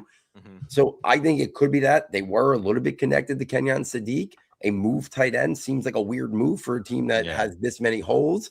So I think it probably should be an offensive lineman here. I think they should probably look to trade back and just keep stockpiling. Well, yeah, keep trading back. Who wants to come back? I agree with you, by the way, baby. That's what they need. Magic beans. Well, or you know, if you want to go local, and this is kind of a pick that I would be down with, and it's the player that everyone's wondering, like, when's he going to go? Rueben Bain, because this is a guy with Miami. You would talk about Miami roots. I mean, his dad was the original Hurricane, and he grew up in Miami, and he's just a signature Miami player. And go ahead. It's Kadyn Proctor. Guard. You said not. Oh, wait. Ooh. Well, and that maybe sunk a lot of connection between Proctor and Detroit wanting to move up. And then we'll see what happens with the Rams. Rams on the clock. Let's get Rams on the clock. Back to the skill players, kids. Yeah, right. Makai Lemon. I mean, that's the dream destination for Makai Lemon. We'll see. But Paul, much like Mauigoa, even more so, honestly, when I watched Kadyn Proctor, I watched him. I'm like, he's going to be a guard. Yeah, I do think Proctor could kick inside. I think he's going to get an opportunity to be their starting right tackle, and then if he fails there, push him inside. He's more athletic than a lot of these other offensive linemen, but there's definitely some leverage concerns. There's some inconsistent techniques and footwork. Evan Neal coming out looked like a really clean prospect. And then when he got to the NFL, a lot of those issues, leverage, techniques, footwork, is what sunk his career. And even if the Giants tried to put him inside the guard, it just didn't work. I think Proctor has some concerns of that. They're hoping that it can be mitigated on the outside, and if not, kick him inside and hope that he becomes a really good guard. Like I said, I thought it was going to be offensive line. Proctor's clearly the guy that they probably had highest on their board if they took him. There was a lot of connections with them and the Lions, so clearly we saw what Miami thought. Proctor was the guy that they had next on the O-line board. Bob, what do you got? Bloom, before we go, I have to say this before Bob says anything, because I've been thinking it. Bob loaned his magazine in the brown paper bag to an NFL owner, because I haven't seen anything on TV, but I'm willing to bet that Makai Lemon isn't going to be the receiver pick next. It's the speedier guy who said, "Did I stutter?" Oh, wow. Wow. It is not a wide receiver. It's a quarterback. Okay. What? The man that Sigmund Bloom said, nope. Well, here's the thing. It just came out today. It just came out today that Les Snead, none other than Les Snead, told Simpson's camp that he would be a first-round pick. I mean, that came out today. And I thought, you sly devil, you are going to get the Cardinals to spend a first-round pick on Ty Simpson, get Simpson to declare. Because when Simpson declared with 15 starts or whatever, it's like someone told him he's a first-round pick.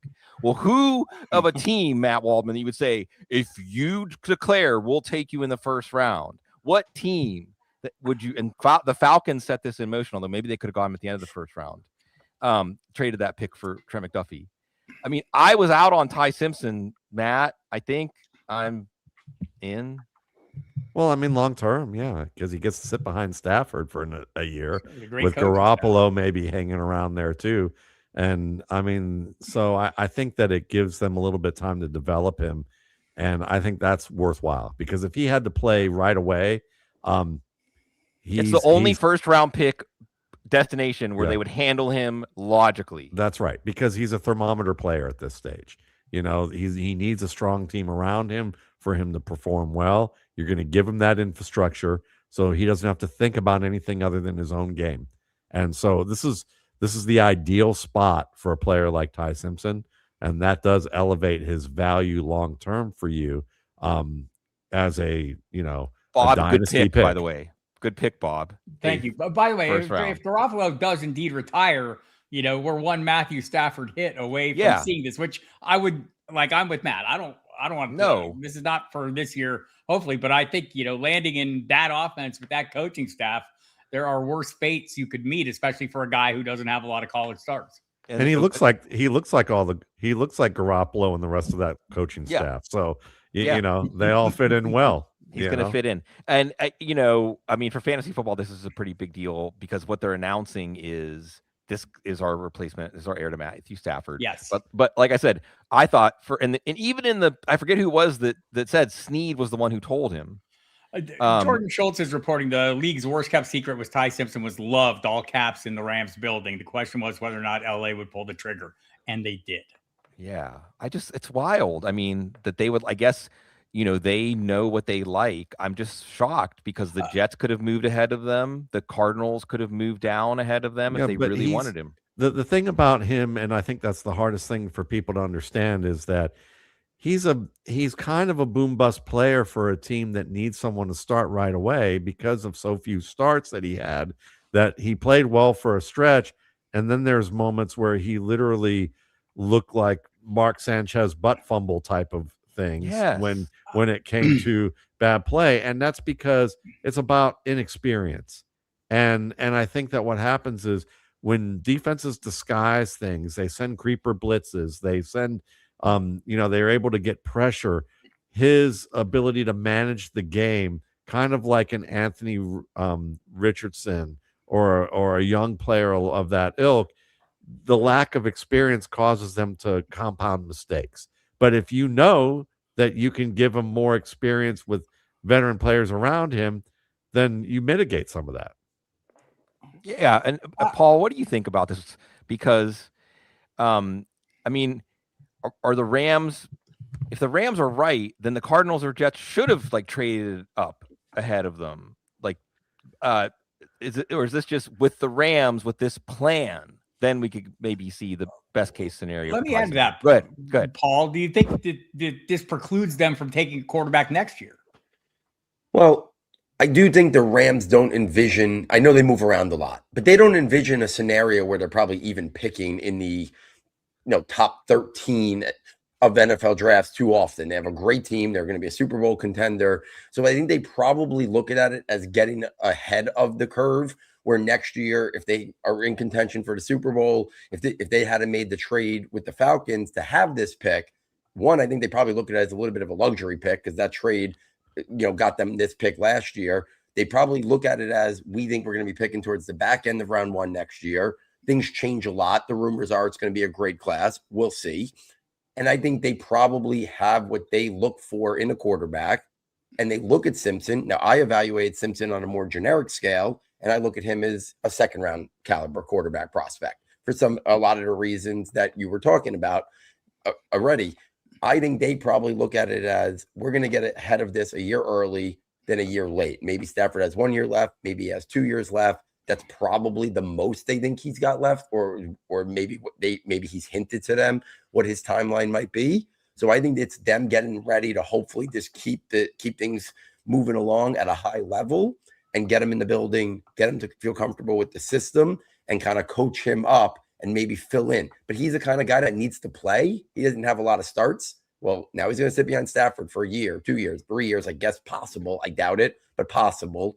He's not going to learn by playing, but maybe in that system, in that quarterback room with that coach, maybe they can coach him up that he can hit the ground running when he does get put in there. But I think it's them getting ahead of it early. They must obviously have a high grade on him to pull the trigger and not get someone who could fill a more immediate need and help them try to get over the hump and back to the Super Bowl. Remember that Jordan Love was not nearly the prospect that Ty Simpson probably is in terms of, what he could do conceptually as a player. And him getting to sit helped him out an awful lot. And I think that that's kind of probably the inspiration for this. And you see on Simpson, especially in that first 8 games, where there was that debate, that sometimes the processing, again, Matt Waldman, like you helped us all zero in on watching, especially quarterbacks. Like, what is he seeing? How is he processing that? And how's that translating to action? He did look very advanced at times. And Jimmy Garoppolo is a name. You think about what Jimmy Garoppolo did with the San Francisco 49ers with that structure around him. And, it makes sense. So quite an interesting change here. By the way, Kadyn Proctor, going back to him really quick. He's a guy, an Iowa kid, only 20, like Arvell Reese. So you do like that. But and coming from the Bloom library of comparisons, DJ Fluker. You guys remember DJ Fluker? Yep. You think that's a fair comparison, Paul? Yeah, I do think that it's what I could kind of see with that. I do think that's a pretty fair assessment in terms of what type of player he could be. Yeah, I mean, a big, massive tackle who may be, and Makai Becton is another guy I think that comes to mind, who might be better off in guard. I love seeing WOW in the chat room, guys, and not knowing what it is, but Bob's about to enlighten me. Well, the Ravens at 14 are going to take Paul's guy, Ioane. But I'll go back to Simpson real quick. Yeah. I like, you said good pick, and I should just stipulate that's a weird super flex league where we draft before the NFL draft. So you're going sight unseen. I can tell you Malik Willis was the 101 in that league. So it is definitely skewed heavily towards quarterbacks. So I feel fortunate that he got a good landing spot, but it was totally a roll of the dice and a gamble. Truly a best case scenario for him. It's a fantasy values, coming into focus, always helping us get the draft, the first round draft. Certainly the last time for a while we're gonna have the Giants picking in the top 10, but not the last time we're gonna hang out with Paul Perticchese, one of my favorite people. Paul, I look forward to this night. Because I know I get to spend some time with you, and thanks for helping us along the way, and everything you do out there, being the human being that you are. Thank you guys so much. I always appreciate jumping on with you guys. Extra bonus 30 minutes tonight. Got both Giants picks in, so always fun talking to you guys, and always appreciate it. Look forward to it every year. All right, man. And a great night for the Giants fans, as of course, Arvell Reese, Francis Manoa, Olaivavega Ioane. Oh man, see, I should have really worked on this one before we get. But this is. I'll give it to you one more time here. Yeah. It's Ioane. I'm sorry. Ioane. And the first name he just goes by Venga. Ioane. Oh man, when something gets incorrectly entered in this database. But he look horrible, just an old school sorry Joe ass kicker. You know, there's not many athletes like them unless you go to the Pacific Islands. Yeah, right. I mean, this is in the first round. You just go to the Pacific Islands, and I think you'll be okay. It is something to behold. Now that's 3 in the top 14, and you know, this is a Baltimore Jesse Minter, your first pick in the post John Harbaugh era. This is that guy. Like if you liked the old Washington team with John Riggins and that like pulling guard out there, just destroying everything in his path. This is a pick. The King's Guard. Yeah, and a lot of mocks. You know, this was the idea was like, and Rueben Bain is falling. We'll talk a little more about that. But you know, this is a pick like every team should hope. This is like a classic Ravens pick, like an Ozzie Newsome era pick, where they just sit where their natural pick is, Matt, and they get a great player. Yeah, I mean that's what you see, and it's nice to see with that. And Minter's a guy that's really well respected in terms of what he's done in the college and the NFL game thus far. The big key with him is going to be discovering whether or not he can handle NFL personalities, and I don't mean just players, but the people he's got to manage from, you know, manage above, you know, or manage upward. And if he can show that he can do that, then he's got a fighting chance of this team being as good as it's been in the past 5 years. And it sounds like, you know, from what we've heard from Zay Flowers, that they probably aren't going to be having padded practices on a regular basis. That bangs up some of the talent. But you know, you've got Derrick Henry for one more year at least, and Henry didn't show any signs of really slowing down. So you know, you're setting the foundation for a strong round game. You know, same for Lamar Jackson to be able to protect him inside. You want that because Jackson is probably one of the best pocket passers in this class. If you give him a chance to stay inside where he can just make small movements, which he does extraordinarily well, and to be able to just buy time and find that secondary receiver. And when you do that, we've seen that he's an MVP caliber talent. And so, you know, protecting Lamar Jackson and keeping this offense strong at all costs is the name of the game. Yeah, this is a great pick for Lamar Jackson. This is a great pick for Derrick Henry this year, and just no nonsense. Ioane. He's you know, you can put him in any kind of scheme. He's excellent in pass protection. He's a mauler, absolutely a mauler, and just, you know, this is. But it's not a good draft, Bloom. Well, it's because of these positions, right? Yeah. Right. But no holding penalties, no sacks allowed over the last 2 years. And yeah, I mean, this is letting the draft come to you like the classic Ravens way. Now we get to Tampa. And this is going to be interesting. Bobby, look like maybe you're about to say something. I'm not. No, I was about to say Joey Wright is like longing for Kenyon Sadiq right now, and so we'll see if that happens. But I mean, there's a lot of directions. I mean, I still think, you know, there's like Bain is still sitting out there. I mean, you know, that seems like a great value at this spot. And a player that they, and again, we're just staying in Florida, a player that they probably didn't contemplate was still going to be there. Right, Matt, what did you think of Bain? Because I know you and I are more like old school football, so we're gonna like a guy like him, right? If John Owning likes him, he gets a stamp of approval for me, because he also introduced the world to Myles Garrett, if you ask me. At least he introduced my world to Myles Garrett. But no, I mean, yeah, the arm length is concerned, but the ability to bend is excellent. And when people talk about arm length, though, we've been exposed by you know, former offensive linemen talking about how it's a bit of a crock. It's a bit overblown. You know, the whole Will Campbell arm length thing from the Super Bowl. Well, and they talked about how really it wasn't that. It was about his understanding of the game and how certain schemes were used more than anything else. So I'm more of the opinion that they're going to get a good player out of Bain. Oh yeah, I loved Bain.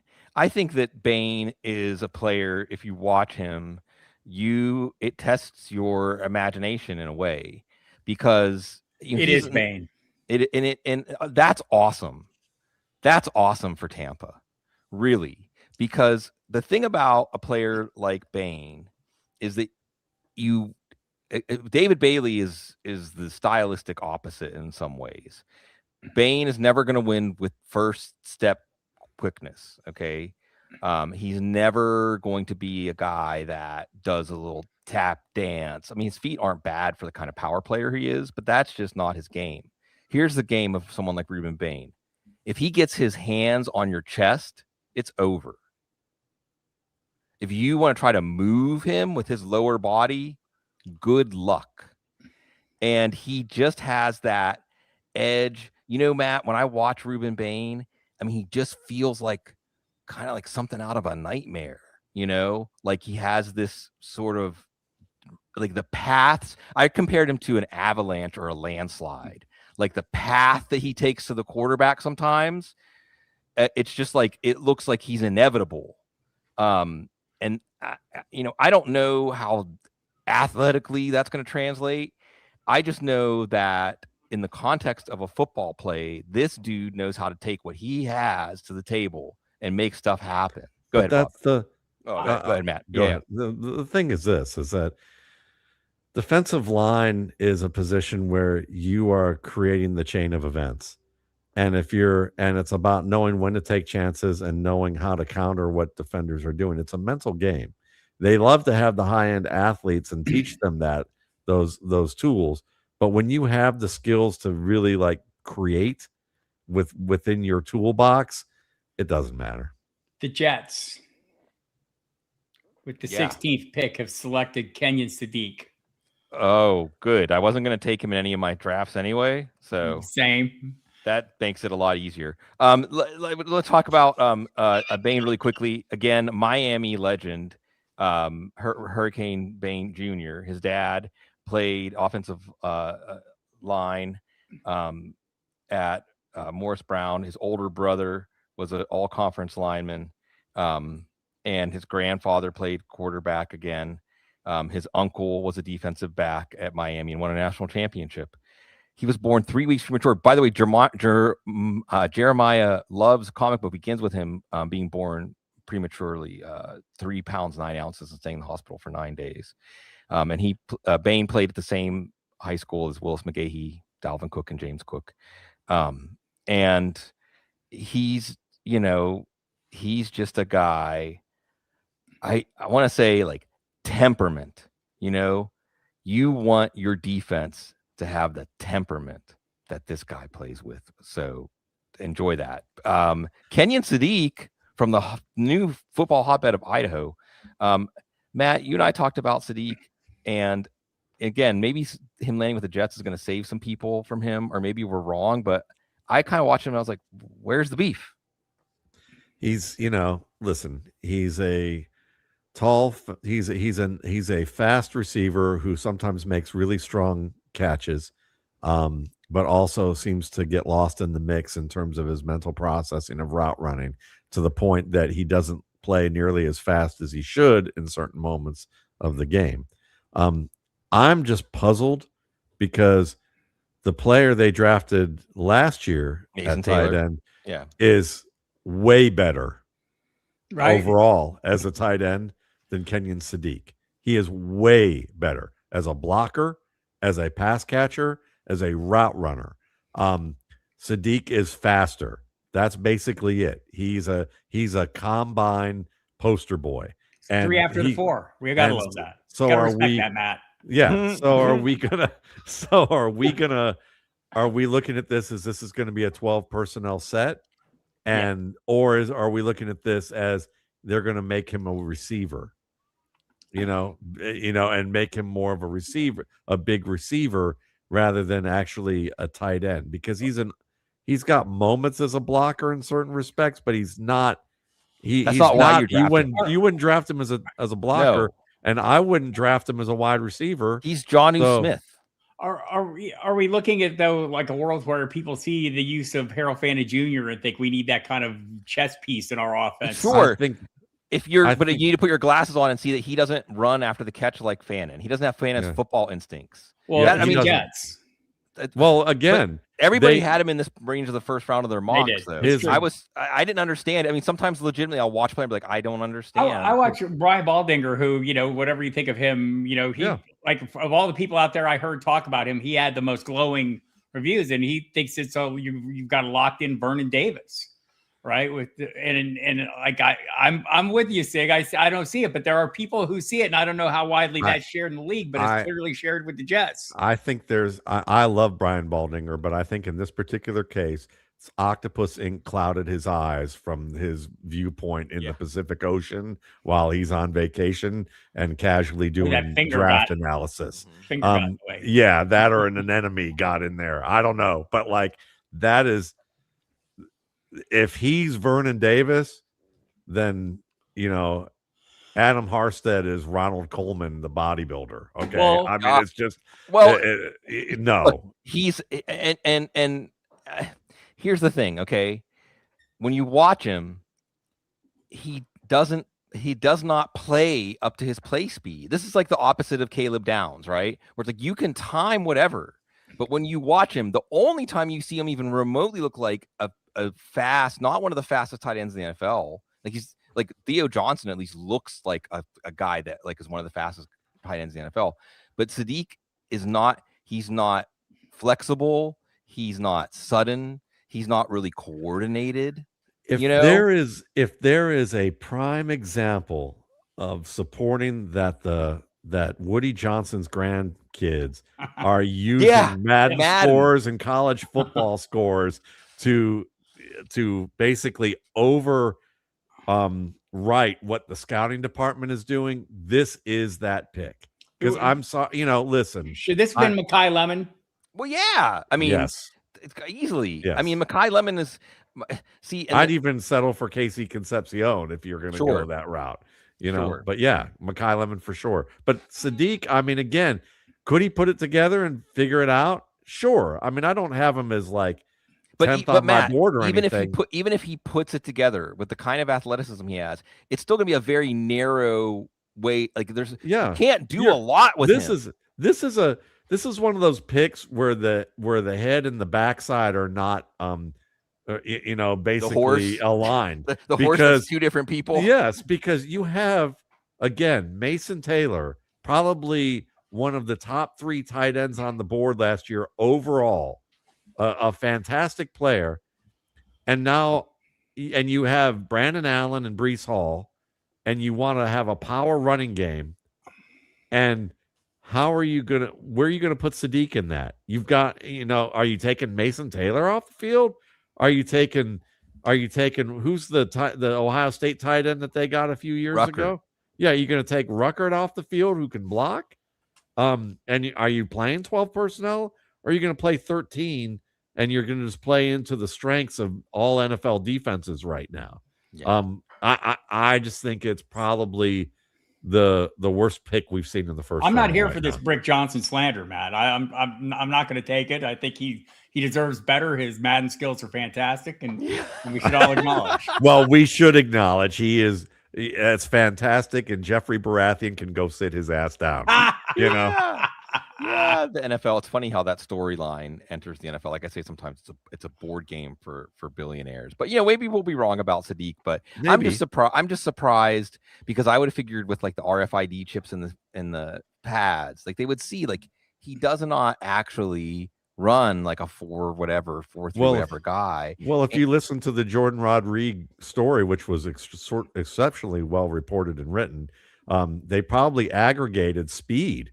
You know, they aggregated with their fancy apps that all the scouts said speed. The problem is that maybe they need to aggregate how they actually grade players and get rid of and before they do the bells and whistles with everything, and do the restaurant ranking apps that they've gotten together. Maybe they need to start focusing first on what is it that we're looking for and what do our coaches want and how do we grade it so that we're all on the same page? Because this looks like the product of a restaurant ranking app. Yeah, this, we'll see. But that's one of the things that's really fun about doing this. Now the Lions are on the clock a little earlier than they wanted to be. And there was, again, talk about them moving up. I think Proctor was the player that they were maybe zeroed in on. Who knows? But there's still only 3 of the tackles have gone. So they could still take Monroe Freeling, who's the like best athletic specimen as far as athletic specimen with the size and length and footwork, like not necessarily footwork, but feet. There's Blake Miller, guy. I'm going to bloom it right now. That's my pick for the Steelers. Give me Blake Miller. And there's a certain type, and Matt, I see you nodding already, but there's a certain type of player. D'Angelo Pons is another one, where it's like you watch him, and you're like, this guy's a good player. And then you read the scouting report, like, why isn't he higher? They're like, oh, he's not an ideal athlete at the position. He could be taller, or he could be faster, or something like that. But you're already watching you get picked, him. Matt? Yeah, right? I did. They were there. The Steelers are picking me. Yeah, that's what's going on. I'm a Steelers type of player. So, because they need to replace Taylor Decker. So I think both of those guys being there is a pretty good scenario after all this talk about an offensive line run. It is Blake Miller. Great pick. Great pick. Matt, do you know about Blake Miller? Have you watched any Blake Miller leading up to the draft?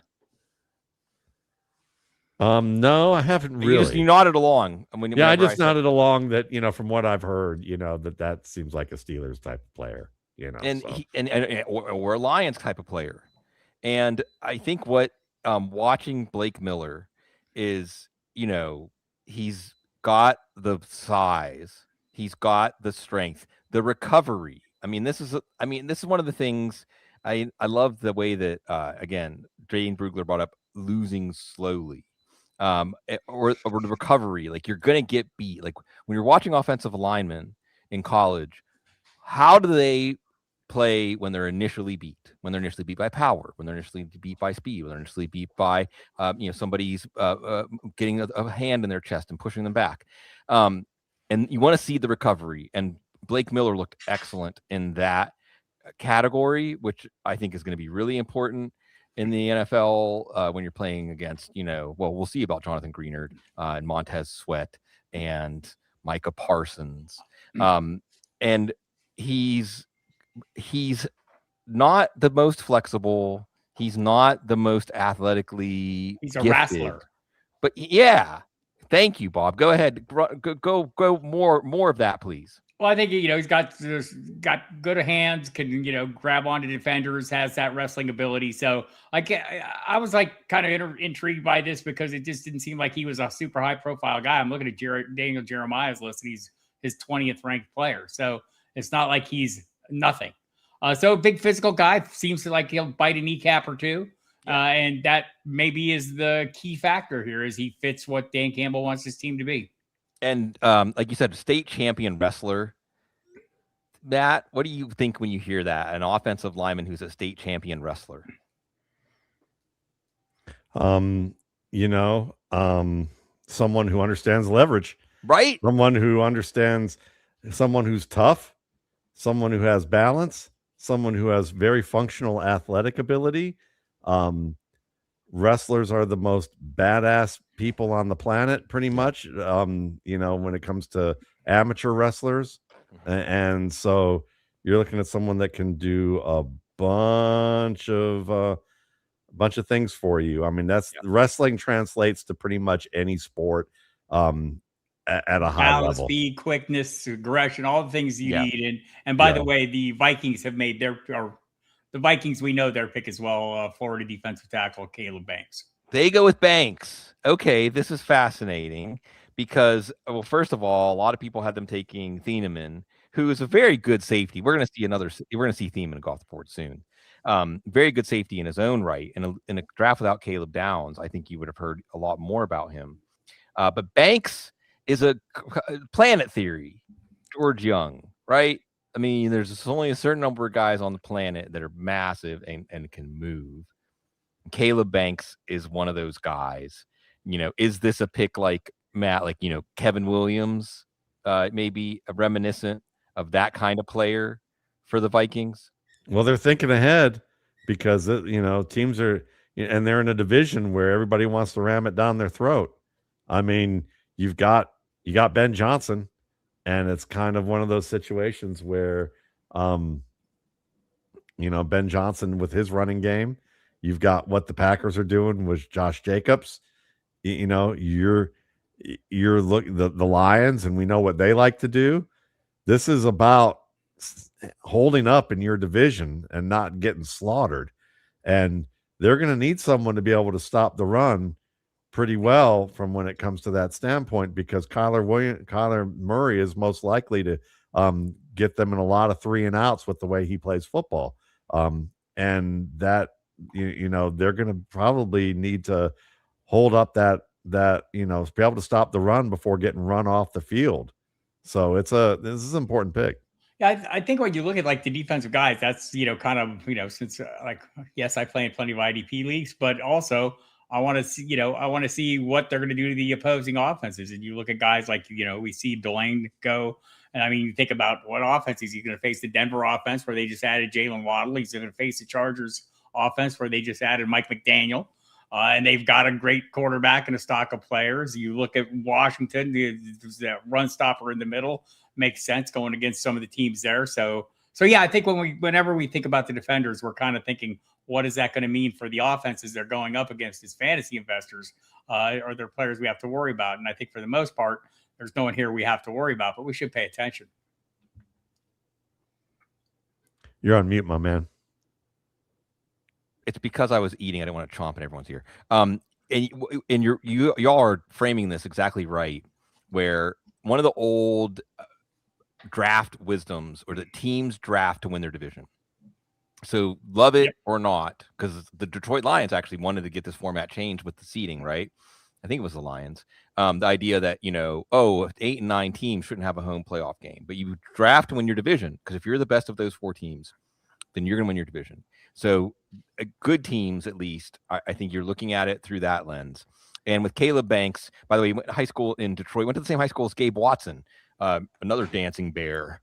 Michigan. And, yep. And Banks was a 6'3", 220-pound freshman wide receiver, and then moved to quarterback, and then tight end, and then the defensive line. And he was a 2-way starter basketball player too. And was not highly ranked, 117th ranked defensive lineman, 26th recruit in Michigan, just a 3-star recruit, and bounce around. The foot is going to be what to watch. With these big men and the feet. He has a broken foot. They didn't figure it out until the combine, had surgery, but again, planet theory. And defensive tackle isn't truly a premium position in terms of pay, but I think it is a position that there's scarcity. And go ahead, Bob. We have a trade. Oh, let me get the details up in front of me here. The Eagles are on the clock, so the Eagles traded up. So, hello, wide receiving help. Where's they have not made a pick yet. They're just now on the clock. And speaking of wide receiver, getting ahead of Dallas, the second pick, because there's still the George Pickens stuff hanging over everything. Remember George Pickens? By the way, folks haven't heard about Pickens signed his franchise tag tender today. And it sounds like it won't be a trade today, but that seems like the first step, right? After they said that we're not going to sign him long term. Right. So, if we wanted Jason Wood to be angry, it would be nice to see them trade AJ Brown in the division to the Cowboys for George Pickens. I think that would be a lot of fun. By the way, at work right now, that would work. But I'm thinking back to the Blake Miller. They move him to right tackle. Panay Sewell goes to left tackle, and they kind of. So maybe he's a left. Maybe that's a good question. Yeah, I think that's a possibility. Definitely, they're going to need to have a plan there. So yeah, Philadelphia. Maybe it's Makai Lemon. Maybe it's Thieneman. Thieneman's the kind of player I think that you could see a lot of teams justifying once he now is falling almost to the end of the top 20. Cowboys get the 23, 114, and 137. So 3 picks to move for the Eagles to move up. The Eagles get a 7th round pick as well. Okay. Well, the Panthers, I think the Panthers were a team that is actually in a position where they weren't locked into a specific need or a specific type of player. So they had the freedom to trade down. And also, I think teams that feel good about their offensive line. Again, with Monroe Freeling, the last of the top tackles. So we'll see what Philadelphia does here. But Caleb Banks, what's interesting there also gives the medicals with the broken foot. And there's another guy, Peter Woods, similar, like kind of planet theory guy, may go in the first round, may not. And let me ask you this, since we're waiting around for the Eagles pick, Matt, what do you think about the stuff that came out about Jalen Hurts? You know, he has preferences and there's stuff they couldn't do. Where are you at with Jalen Hurts at this point in his career? As hopefully they'll get a pick here to help him out. I mean, I think he's a good enough player to help that team win. And I think that we wouldn't be talking about any of this if Kevin Patullo didn't basically screw the pooch when it came to being an offensive coordinator. This was this is one of those situations where it's trickling downhill from the offensive coordinator to the quarterback, and Hurts hasn't had any favors done for him with the number of offensive coordinators that he's had to have during his career. Yeah, it's amazing that he's playing as well as he is and still playing at a high level with 6 offensive coordinators to his, on his resume. So like positivity. Yeah, I'm not someone to push him and challenge him, and maybe Sean Mannion just 4 years removed from being in the position. He's never gonna play the game like Brock Purdy plays it, but you don't need him to play the game like Brock Purdy plays it. He's a far more advanced version of Colin Kaepernick in terms of a player, and he's at the top of the spectrum of a guy who who probably leans a little bit more on his athletic ability than his reading of the field, but he reads the field well enough to be a very good starter in the league. But the problem is they oversimplify the offense this year. Bobby, and by the way, I got confused. It was Dallas actually that traded down. Yeah, not Carolina. Yeah, no. Is the pick in for Carolina? The pick is not in for Carolina. No. So Carolina, Casey Concepcion was a name I saw, but maybe that was assuming that Makai Lemon was not going to be there. Now with Makai Lemon, we're looking at the stuff like the interviews. There was some talk about his manner and interviews turning teams off. I don't care about that. He's the closest thing to Hines Ward that we've seen in a while, right? Actually. Oh man, he's a Hines Ward-esque type of player with an Amon-Ra St. Brown style of game. But, when I did the scouting report for him at Football Guys that you can find there from December, I mean, I talked about him in terms of what if he drops to like round 3 or 4. I don't anticipate it would necessarily happen, but if he didn't run well, maybe that would happen here. I think that's, that was back in December. I could see him dropping to the 2nd round, possibly. But the Panthers have taken offensive tackle Monroe Freeling. And this is a great pick. I mean, you got I would say the highest ceiling tackle in this draft. Mom, like my mom, Tony, rest in peace, a yoga instructor. He's a yoga guy, and that's awesome. She actually became the yoga instructor for his high school team. Go ahead. And the Eagles will take Makai Lemon. Oh, I wanted the Steelers to get him. Great pick. I mean, great pick because you get a guy who can, whether you want him to be a flanker or you want him to be a slot, and you can kind of move Devonta Smith and Tate around a good bit. If somehow A.J. Brown does survive staying an Eagle, which we know is probably a foregone conclusion that it won't be, you'd have a fantastic trio in here. But Lemon is that guy that speed doesn't really matter with his game. It's more about he and Carnell Tate have the best hands in this class. They are both excellent. People talk about, when draft evaluators say clutch, it's such a subjective thing, and it really does. It's just such a narrative. Okay, so if you tracked, because there's this thing, it's called charting, and that's what they use to get data. That's what they do. Yeah, and it is subjective. The data is subjective. Bob, they take the numbers. Bob, I know you're going to be up late tonight. Is it time for us to bid you adieu? It is time. I'm going to check out here and go prepare to do my serious rap show I'll be on from 11 to 1 on Sirius XM Fantasy Sports Radio. I'll have Jeff Ratcliffe, Jeff Mans, Dave Kluge will join me. Joe Bartle from RotoWire will join me as well. Then tomorrow night, I'll do the same drill, 11 to 1, except Matt Waldman will be there for an extended length of time. So another 2 hours tomorrow night. But always a joy to sit here and share in the goodness and watch the truths be told, even if there weren't as many skilled player truths as we might have liked. We'd like every pick to be players that are actionable and things we can do with, but we've dug into all of them. So it's been a pleasure. Tell Jimmy Haslam you want your brown paper bag magazine back. He got Isaiah Bond last year. Yeah, he did get Isaiah Bond last year. All right, everybody. Thank you, Bob. Thanks for having me. We love you, Bob.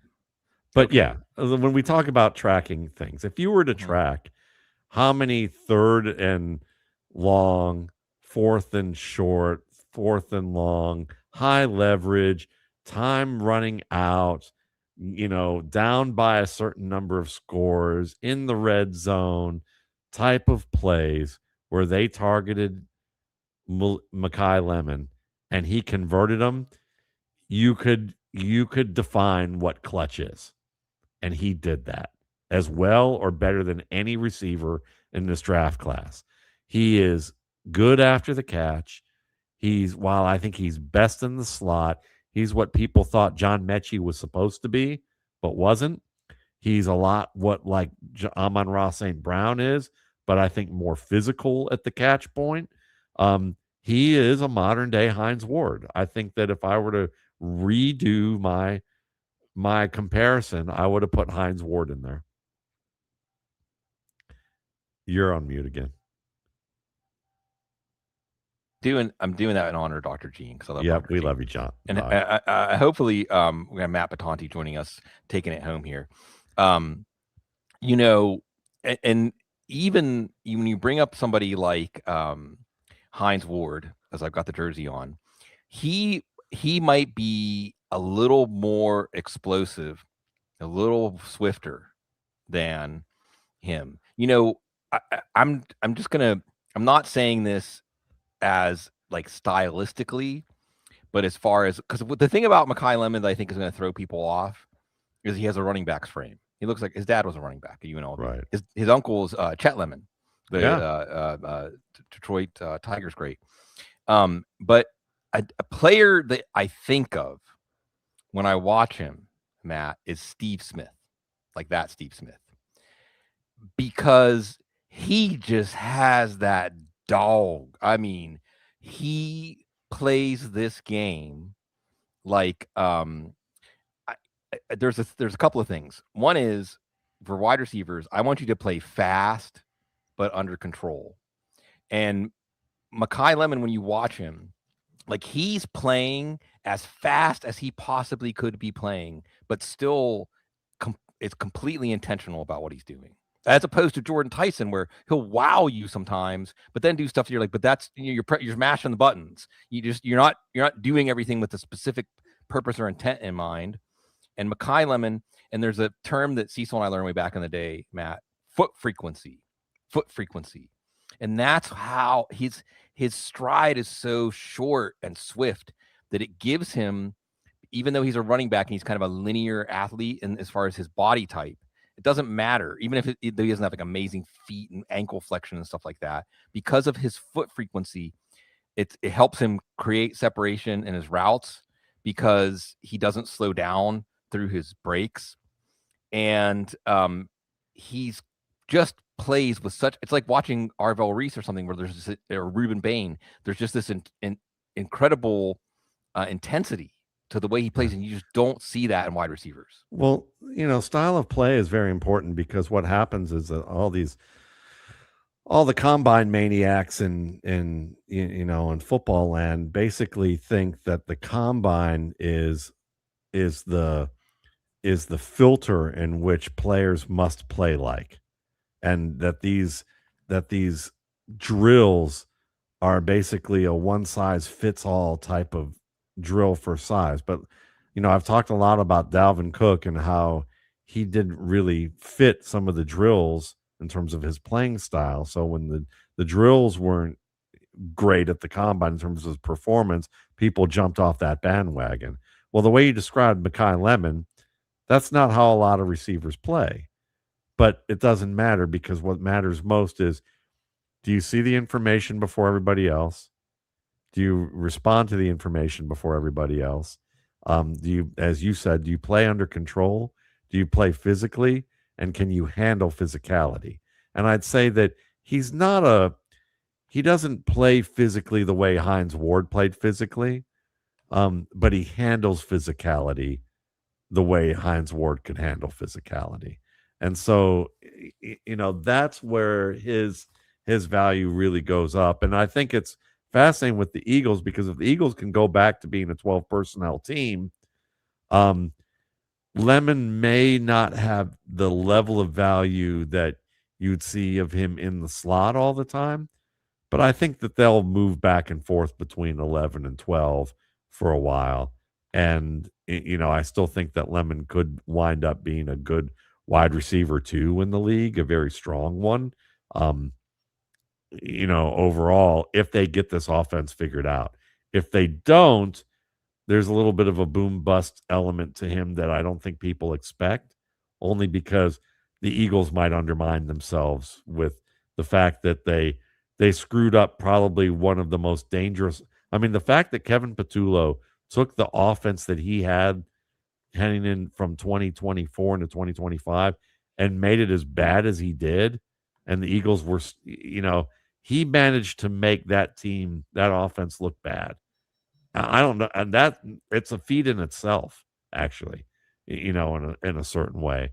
So if the Eagles continue down this road where they can't right the ship, Lemon could suffer, but I'm not counting on that. I'm counting on that Lemon's going to be a versatile option for them, and they're going to find a way to make this work. And if there's an offensive line being drafted, that means it's time to, bring us home.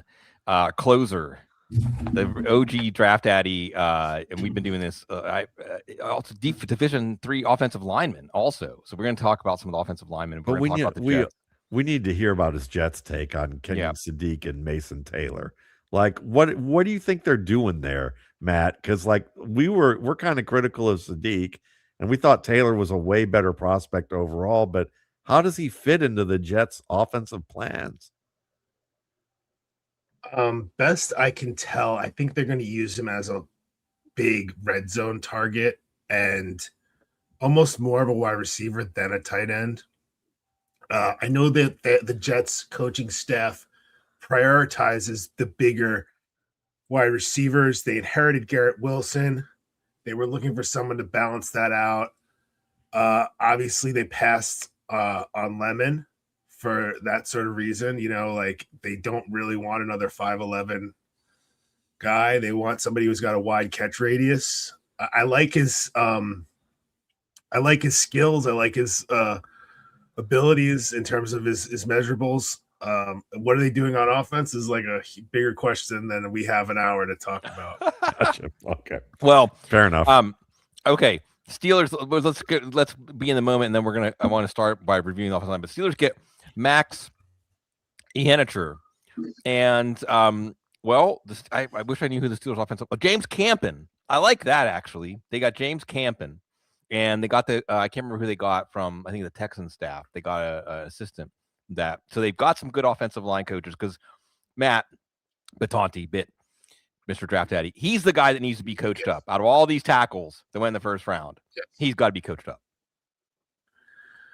I mean, I'd say Freeling needs to be coached up too, but I mean, when you look at these guys, their RAS scores are elite, and I had this player being mocked to the Eagles as a long-term replacement for Lane Johnson. That's the type of athlete he is. Mm-hmm. I'm not saying he's Lane Johnson out of the box. Lane Johnson was a top 10 pick, but I like him, and I think there's other good players at this point in the round, like Caleb Lomu. I think you're going to see probably 8 total linemen in the first round. Yeah, Lomu or Basantis will go, maybe both.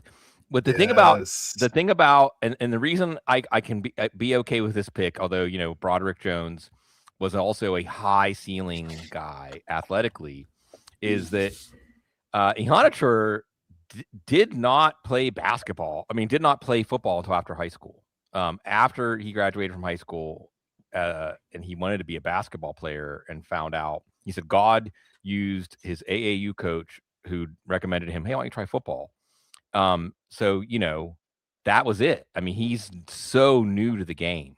And James Campen, yes, this is a guy that I want developing, someone who has all of the athleticism, all of the flexibility, all of the twitziness, all the raw functional strength, and they can absolutely develop him. What did you think about the order? Let's attack the offensive line however you want, because I think that we want to educate people more about offensive line play, and also it's one of the more interesting layers to this first round now, as we're up to 8 offensive linemen in the first 21 picks. So the league is telling us how important they are. Yeah, I mean, they're hard to find. Just going back to the Steelers, looking at their depth chart, they have Troy Fontenot at right tackle. Maybe there's a universe where he bumps inside and takes the spot that Spencer Anderson or Mason McCormick. I like McCormick, but you know what I'm saying? Like, now you've got Jones and Iheanachor as bookends. Maybe you bump Fontenot inside. Maybe you have an extra player in case one of them gets injured. I mean, I like that kind of investment, you know? Oh, yeah. I mean, and even if he ends up a guard, by Jari Evans, that's a Bloomsburg legend, Saints legend, Jari Evans. That's their assistant offensive line coach. You have Campen, who is one of the like elder statesmen of offensive line coaches. It's one of the only good, like the silver lining of the McCarthy hire, as the lot better assistants than Mike Tomlin were getting. And certainly that's important with a guy like Iheanachor. Let's touch on the, like, Spencer Fano first. Do you think he should have been the first offensive lineman off the board in this class? I mean, I was like kind of making a statement with my mock and putting Freeling first just because of his athleticism. Obviously, Fano and Mauigoa have a lot better tape, but in my book, if you can't really slide over to left tackle, you're not like worthy of that pick. Now the Browns did a great job of trading down and getting value, and they have another pick coming up in 2 slots. I like these players. It's just suspicious to me when you take a guy and you're like, yeah, we took him at the 9th overall pick and he might be a guard. Like, oh, okay, you know, they need guards. It's not a question of that, but well, and you're taking him over like Caleb Downs, you know. Or if you want a guard, take Ioane. If you really want, if you want to go that route, you know, right, like Caleb Proctor. I mean, Kadyn Proctor. What did you think of this? See, this is now turning into just me and you hanging out while Matt Waldman's out. That's cool. My comparison for Kadyn Proctor was DJ Fluker. What do you think? Yeah, I mean, is it a good comparison? I mean, you're the offensive line guy. It's a great comp, and he has all the skills in the world. And people talk about his run blocking abilities and stuff like this.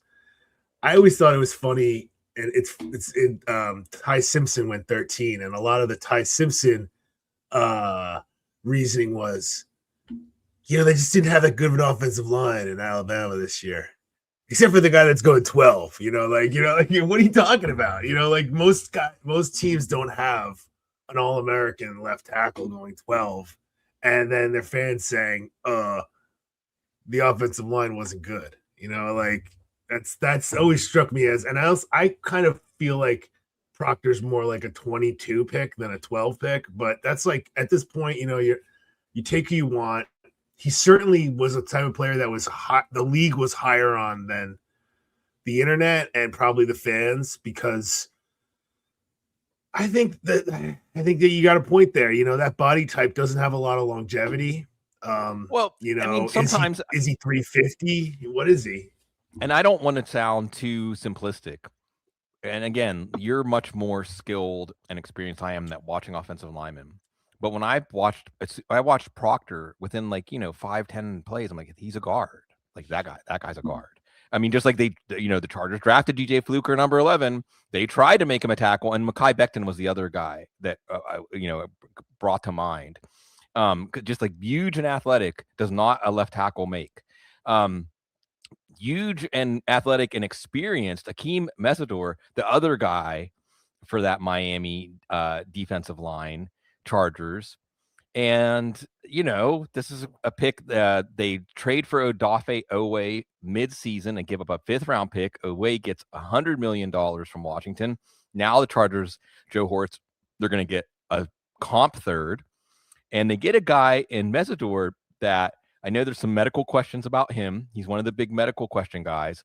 But almost a breath of fresh air watching him after watching Arvell Reese and even watching David Bailey to an extent, because Matt Patonti, man, this guy has the bag of tricks, right? When you're looking for like a sack artist, you're looking for somebody who sets up the offensive tackle.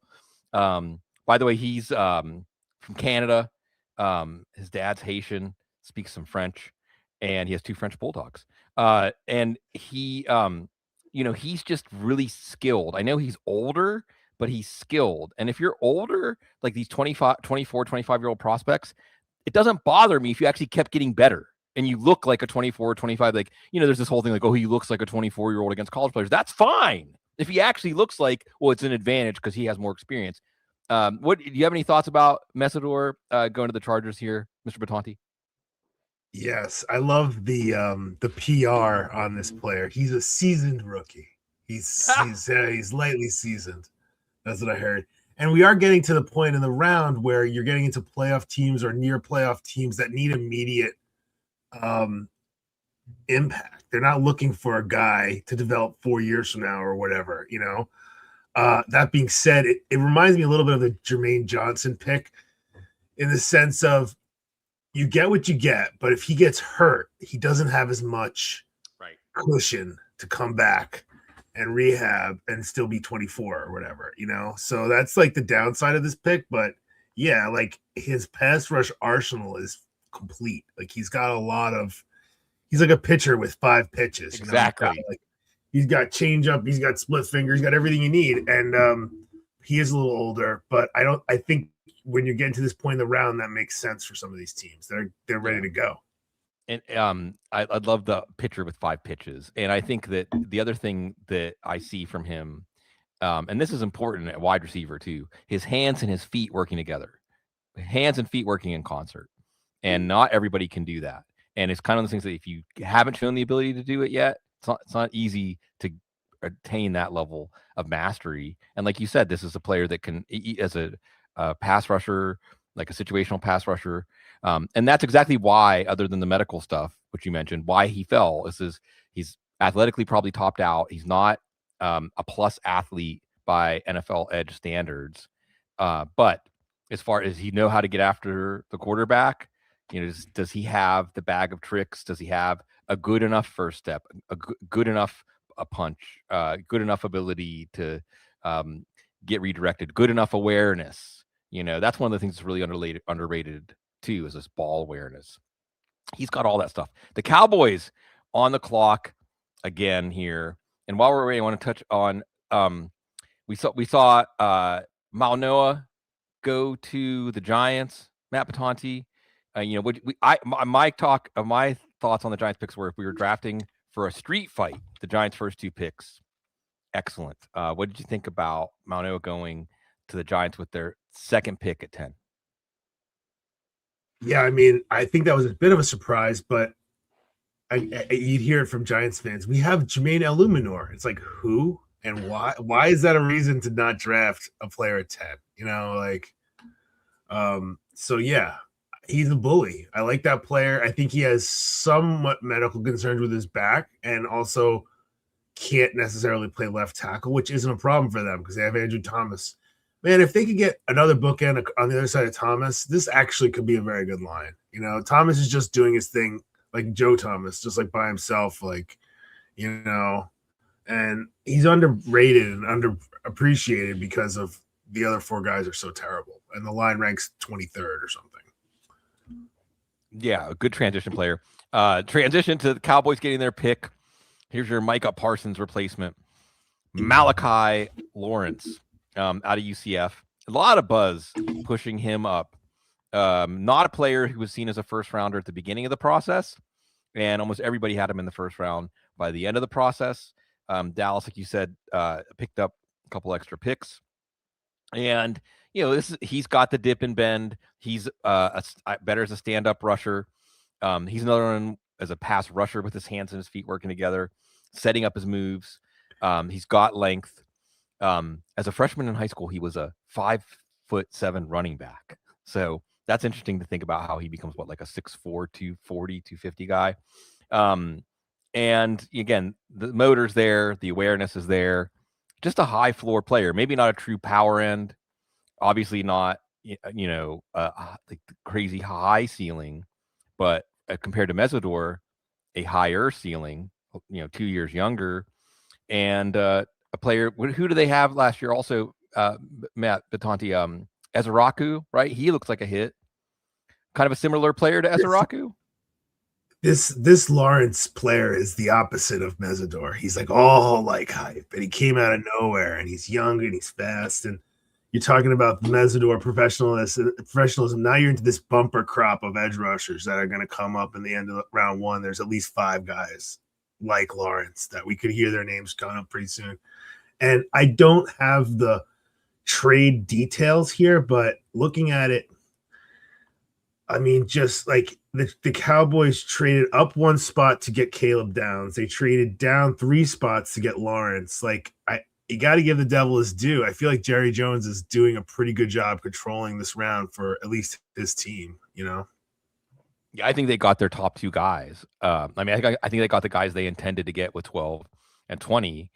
We'll see if it works out, but I do think this is a team that maybe we're underrating a little bit.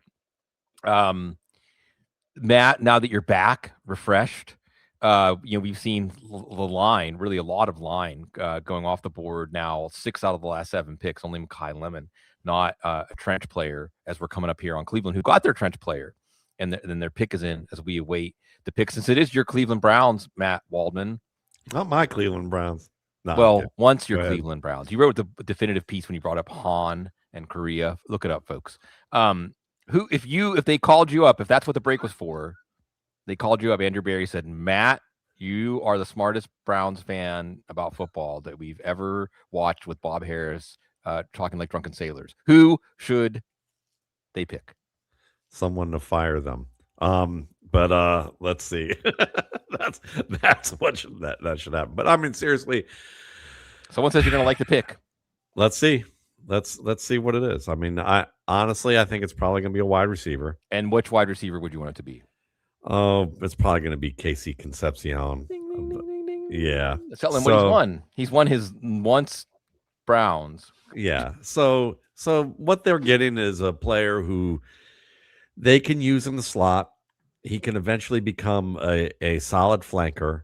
He should be able to surpass Jerry Jeudy within a year or two. He's a plus version of Khalil Shakir, if you ask me.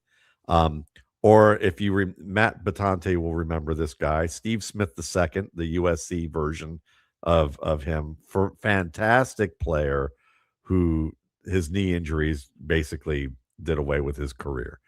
I think he can be that kind of player. The issue with him is that, like most wide receivers who enter the NFL, when he's got to catch a ball high and away or over his head, his hands aren't completely together, and he's dropped passes as a result of that. But you also can look at his record when you track passes with him, that he makes a lot of the tough catches, the tight coverage, the hard hits while catching the ball, even with the targets that are high and away. But that's where he struggles at points. But elite vision, near elite agility and elusiveness, savvy route runner inside and out. I think his hands are only have a chance to get better. I think he can be what people thought Deontay Johnson was emerging into, but has a higher floor and possibly as high, if not higher, of a ceiling. So the Browns now have a player that pushes Jerry Jeudy, but they can also use him in a variety of ways, even out of the backfield. And if they're going to start Deshaun Watson, which certainly there's noise or smoke that might be the case, that now you're giving him a player that he can you can just feed with that quick hitting passing game as an extension of the run. You can use him out of the backfield if you need to. Kind of how the Texans had a guy named Kiki QT, who we really liked. Bloom and I really liked, and I'm glad I got to mention him. With muted. that. Yes, K and the C, and remember for Deshaun Watson, it was Cole Beasley back at Clemson. Yeah. So you get that kind of player where you can get an extension of the ground game, give a little bit of relief to the linemen, and you can run option off of that and have a number of different things that you can do offensively. So I think it's a nice pick with some future potential in addition to that. So, anytime you can mention Steve Smith II and Khalil Shakir and put him in a spectrum like that, but with more speed, more explosion, I like that. So yeah, they did a good job here. I agree with you on Shakir, by the way, because I saw Concepcion mock to the Bills a lot, and that doesn't. I mean, how are you going to get both those guys on the field at the same time? Matt Patati, I really just want to. I mean, so much has happened. Talk about the Concepcion pick, or really anything else, because there's a lot of. I wanted to ask Matt. Hearing all that what you're saying about Concepcion, are you happy as a Browns fan that they didn't go Omar Cooper or Denzel Boston? I would have loved to seen Denzel Boston, but I think that Concepcion gives them the most options short-term and long-term because their quarterback situation isn't resolved, and it's far from being resolved. So temporarily, if you're going to go with Watson and Watson plays even to 75% of what he once was, that's a good fit for him. If you go Shador's got a little bit more of a road to haul. And I just feel like neither of those players will probably get the most out of like what Boston has to offer as a vertical kind of boundary guy. I mean, they already have that in the Tennessee player. I think that they've basically created more versatility for their offense short-term and long-term with Concepcion. And I think that that's probably why I like that a little more than the bigger guys, even though in theory they probably could use a bigger guy like that. Cool. I'm gonna step in for one more thing. I just want this isn't really a question, just more of a comment. Yeah. I don't think that Rueben Bain's arm length is that big of a deal. Thank you. Okay. There's actual stats that prove that there's no correlation between arm length and edge rushers. There's some like anecdotal evidence of the guy like reaching to get that extra 2 inches, like you might see Myles Garrett do, but basically they're more about getting leverage, getting under pads, and not necessarily. I mean, if you had a 3-4-5 tech, he needs to like wrestle with people and have big long arms and occupy. But if you're just shooting gaps, I don't see that as a big enough penalty to drop him basically 10 slots when he's got top 5 film. Well, did you guys see the comparison that he made? First, Sam Monson of formerly PFF. He made the comparison a few days before Rueben Bain made the comparison himself. Mike Tyson. He said Mike Tyson didn't have the longest arms. Yeah, right. Well, I mean, but it's instructive, And I think that's boxing is a good reference point because that reach stat is always a very important stat in boxing. And if you took 2 chimpanzees, like the one with the longer reach would probably win. But like this isn't boxing. And then, like I said, like if he was an offensive tackle, that would be very concerning. But as somebody that you could bump inside on passing downs, and he's almost like a shadow 3 tech, I'm not that worried, especially based on his film. His film is immaculate. Yeah. Do you see like a Melvin Ingram kind of angle there with him that you can kick him inside and put him face up on a guard on passing down? I've seen that comp. I see him as like a very, very poor man's Aaron Donald. Almost. Well, like you throw him inside. He doesn't have the arm length like these guys. Like Aaron Donald had like enormous arms for somebody who's his height, but just somebody that is going to probably dominate a guard one-on-one. I don't see a guard winning this matchup especially if you've got like legit edge rushers standing up and taking on the tackles, and you've got Bain getting a one-on-one matchup inside. I think that's very nasty. Yeah, and just to develop this talk a little bit more, because this is great stuff. Because I think that why I enjoy doing this show every year. Again, this is a jumping off point to talk about any number of football topics, and some of them can just come down to like what matters on the field. And if you watch Bain, so here's the thing: if you want to cite some sort of measurable, or even some sort of skill or lack of skill, show me where it matters. Show me where, like, show me the reps where you're like, well, if Bain had arms, if his wingspan was just a little bit long, he gets defeated here because he doesn't have the length to keep the offensive tackle from landing his punch, and it just doesn't happen because he's a power player. That's just not his game anyway. Like, it doesn't matter if you can land your punch because he's coming. And like I said earlier in the show, that my comparison as a pass rusher is like a landslide or an avalanche. That's the kind of, he's not lightning striking, but damage is done. I said he's like a tank where teams want a fighter jet, but you can use tanks to win a war too. I don't know if we're not allowed to talk about war now, but anyway, KC Concepcion, and we're waiting now as the Bears pick in Dillon. Oh, the Bears get Thieneman. And this has to feel lucky for them, right? There's very few scenarios where he's still on the board at this point. I'm remembering like Eddie Jackson for the Bears, a player who can roam and react. And the thing about Thieneman, again, I'm going to say this, in a draft without Caleb Downs, you would be hearing more about Thieneman because athletically, he's everything that you want. As far as like his instincts and his reads, getting valid reads and acting with intent and confidence. It's one of the things when you're watching these defensive backs, confidence and like trusting what you see and actually being right is so important. And he's got that. He's the guy who ran 4.35 with a 41-inch vertical and a 10-foot 5-inch broad at 6 foot 200. Imagine like a 6 foot 200 wide receiver who could run 4.35. And he's another guy that you can do whatever with.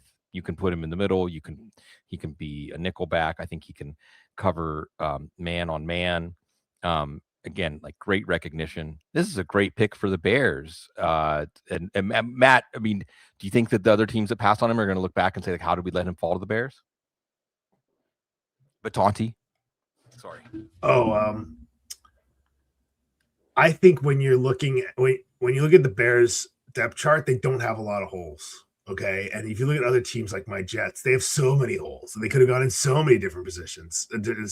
So I see this as a really strong pick for, again, a team that's in the mix of the playoffs. They just need a couple juice plays to maybe get that win on the day. And safety in a first round is not usually looked at, but I saw Matt Miller comped him to Malik Hooker, which I think is like an interesting, because but Caleb Downs, he's got more of an edge. He's got more of an edge than Hooker, though. He's not just a center fielder. I mean, he's got no. But I was thinking about that draft, how there were two safeties. I believe. It was Jamal Adams the other one or somebody, and you were like, oh yeah, if Jamal Adams wasn't in this draft, we'd talk a lot more about Hooker, and that's kind of like I see what you're saying. Yeah, like because Downs had like historic film. It was almost like Eric Berry level.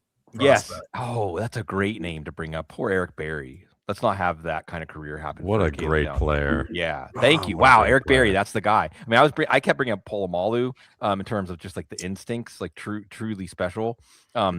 Matt Waldman. I mean, like Matt Batanti said, safety is not is it a testament to how good these prospects are? It is.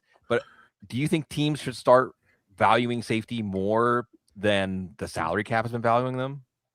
I mean, I think it's just more about what these teams need at this point and what and relative to the talent that's on the board. So, I mean, like Matt said, it's just there's not a lot of holes for that team. So I don't think it's really, I don't know if I want to answer the larger question that you're posing there, just only because it's it's one of those deals that I think it just depends on the team and where they're at.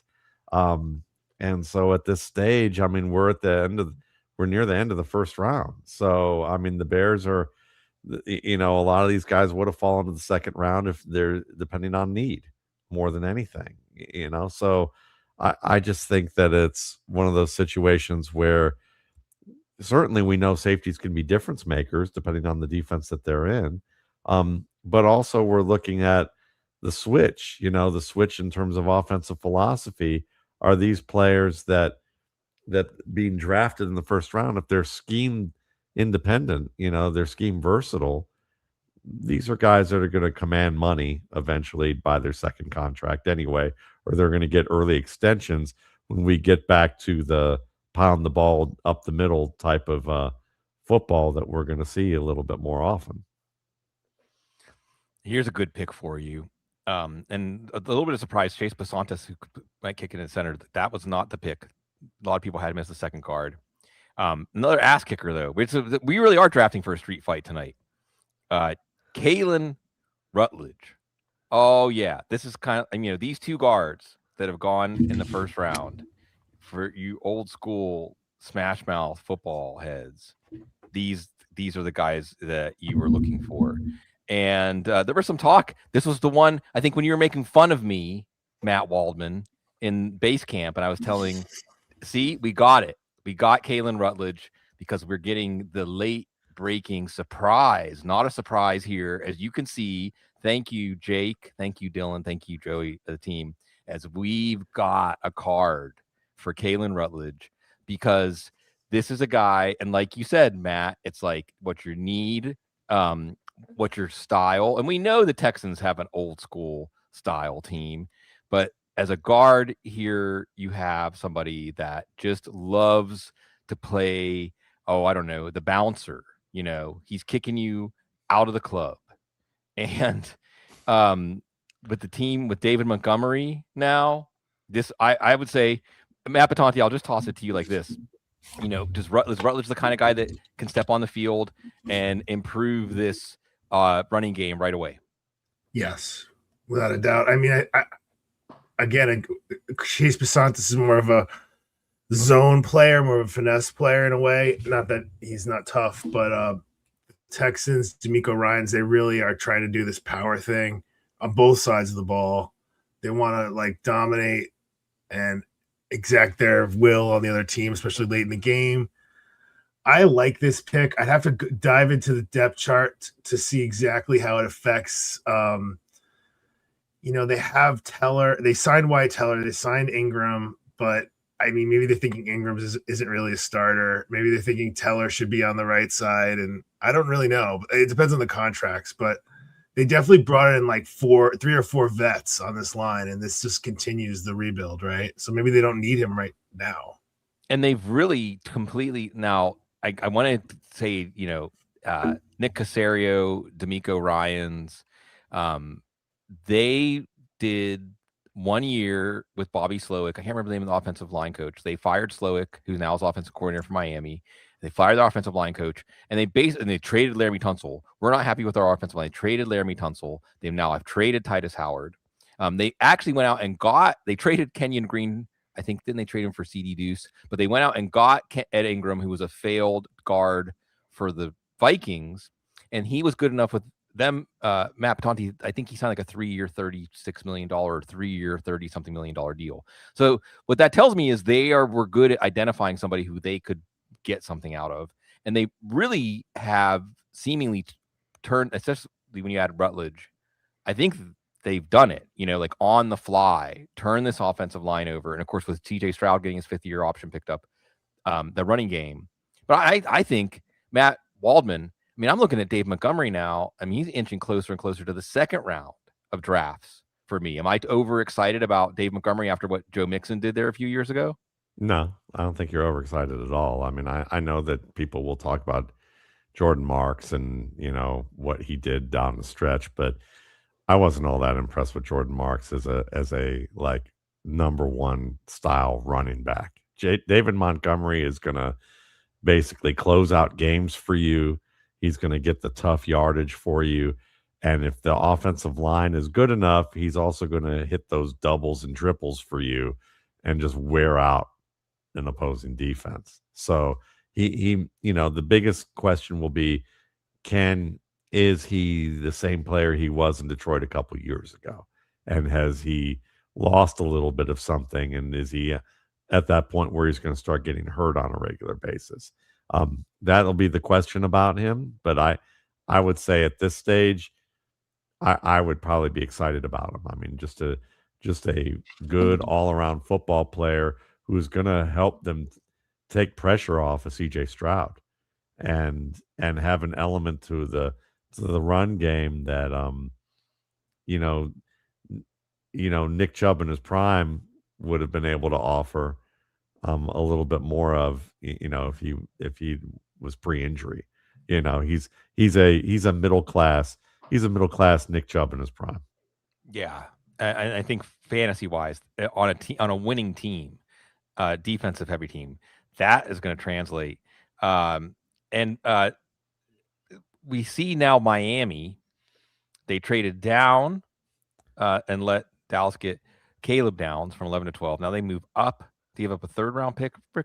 I don't know if it was a third or a fourth, to move up, and they get Chris Johnson. And I was actually in Radio City Music Hall when the Titans drafted Chris Johnson. I think that was it might have been the same draft where the Steelers took Rashard Mendenhall. But let's talk about Chris Johnson, San Diego State Aztec baby. And he's, as far as corner length, closing speed, instincts, this is what you're looking for as an outside corner. And maybe a little bit of a surprise that he goes over Colton Hood. He's a cornerback who will take on lead blockers in the running game. He's a good open field tackler. He's got the speed for the pick six. He can defend the sticks. There are some clips where I saw Chris Johnson, and it was like Chris Johnson has to make the tackle short of the sticks on this runner outside, or it's a first down. He makes the tackle, in addition to having those skills. Although moving up from San Diego State, the level of competition when you're facing, A.J. Brown, for instance, Garrett Wilson, DJ Moore, there'll be a learning curve there. Did you get Matt Batanti? Did you watch Chris Johnson? Anything in your Chris Johnson file? I do watch a lot of college football, and I gotta say I miss football, you guys. When's the last time we've seen some actual football? But I love watching West Coast feeds. You could see, for example, Makai Lemon just take over games, and a lot of people on the East Coast were not realizing that. I would have to look it up, but I feel like teams avoided Chris Johnson. If I was to go back to look at his 2025 film, I know he has a few interceptions, but I think they're basically going to go the other way. And this is the problem with drafting any corner in the first round, is that if he's good, he's going to produce zero stats.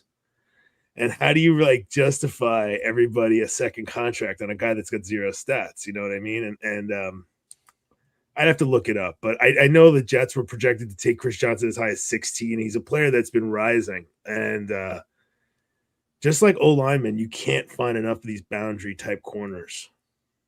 Yeah, and that's the thing you're going to see. It'll be interesting to see where Jermod McCoy from Tennessee goes. I mean, he would have fit in the top 12 of this draft if he was healthy. Just a really, really incredible combination of speed and athleticism and closing, instincts, the valid reads, click and close. But there's Brandon Cisse, I think his name is, from South Carolina, classic Cowboys corner. Long, fast, aggressive, can be beaten badly, can make big plays. My favorite, though, is D'Angelo Pons. Matt Waldman, can we just do an ode to the players who can play, but they fall in the draft just because they're short? Bob Sanders. This is Jason. I watched D'Angelo Pons, and I saw Jason Verrett. Yeah, certainly. I'm actually surprised Casey's Concepcion is 6 feet tall. Yeah. But and that's. Again, first round thinking is we need to invest in guys who we can defend our decision for putting that kind of money on it. and certainly the more bullet points that you can hit with prototypical size, prototypical athletic ability, prototypical school, prototypical production, the more talking points you have to the media, and you can make yourself sound like that you made a justifiable pick. I mean, I got into this whole thing, as I've talked about many a time, because I listened to Gil Brandt talk about a 5'9", 200-pound running back out of Villanova, who he said if he had 2 more inches and about 10 more pounds, he'd be a top 5 overall pick.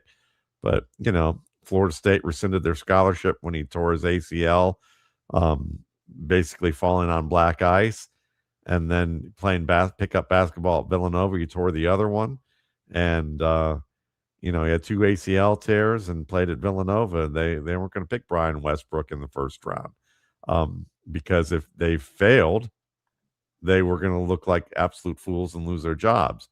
But you can withstand a Paxton Lynch or two, or a Cam Akers, because of prototypical height and combine numbers and things like that in big time school. You can withstand a hit or two of those before they fire you.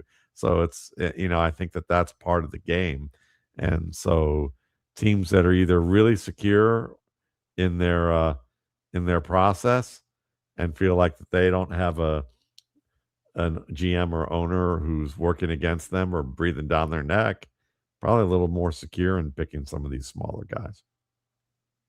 All right. The Bills have traded down. Also San Francisco has traded down. It looks like New England gets up to pick 28 and gets Caleb Lomu. Matt Batanti, this means Will Campbell's a right tackle? Aren't you guys glad that you have me on tonight? Yeah, man. Of course. So I always saw Will Campbell as more of a Peter Skoronski type, bump him into left guard and let him dominate. But yeah, that's a possibility. Morgan Moses is older than Methuselah. It's possible they'll put Campbell on the right side. But I think you're looking at Lomu with high raz. He started 25 games consecutively at Utah at left tackle. This is a left tackle guy. Yeah. They're going to put Campbell somewhere. I don't think the Super Bowl was all his fault. We've had this discussion before. He was hurt.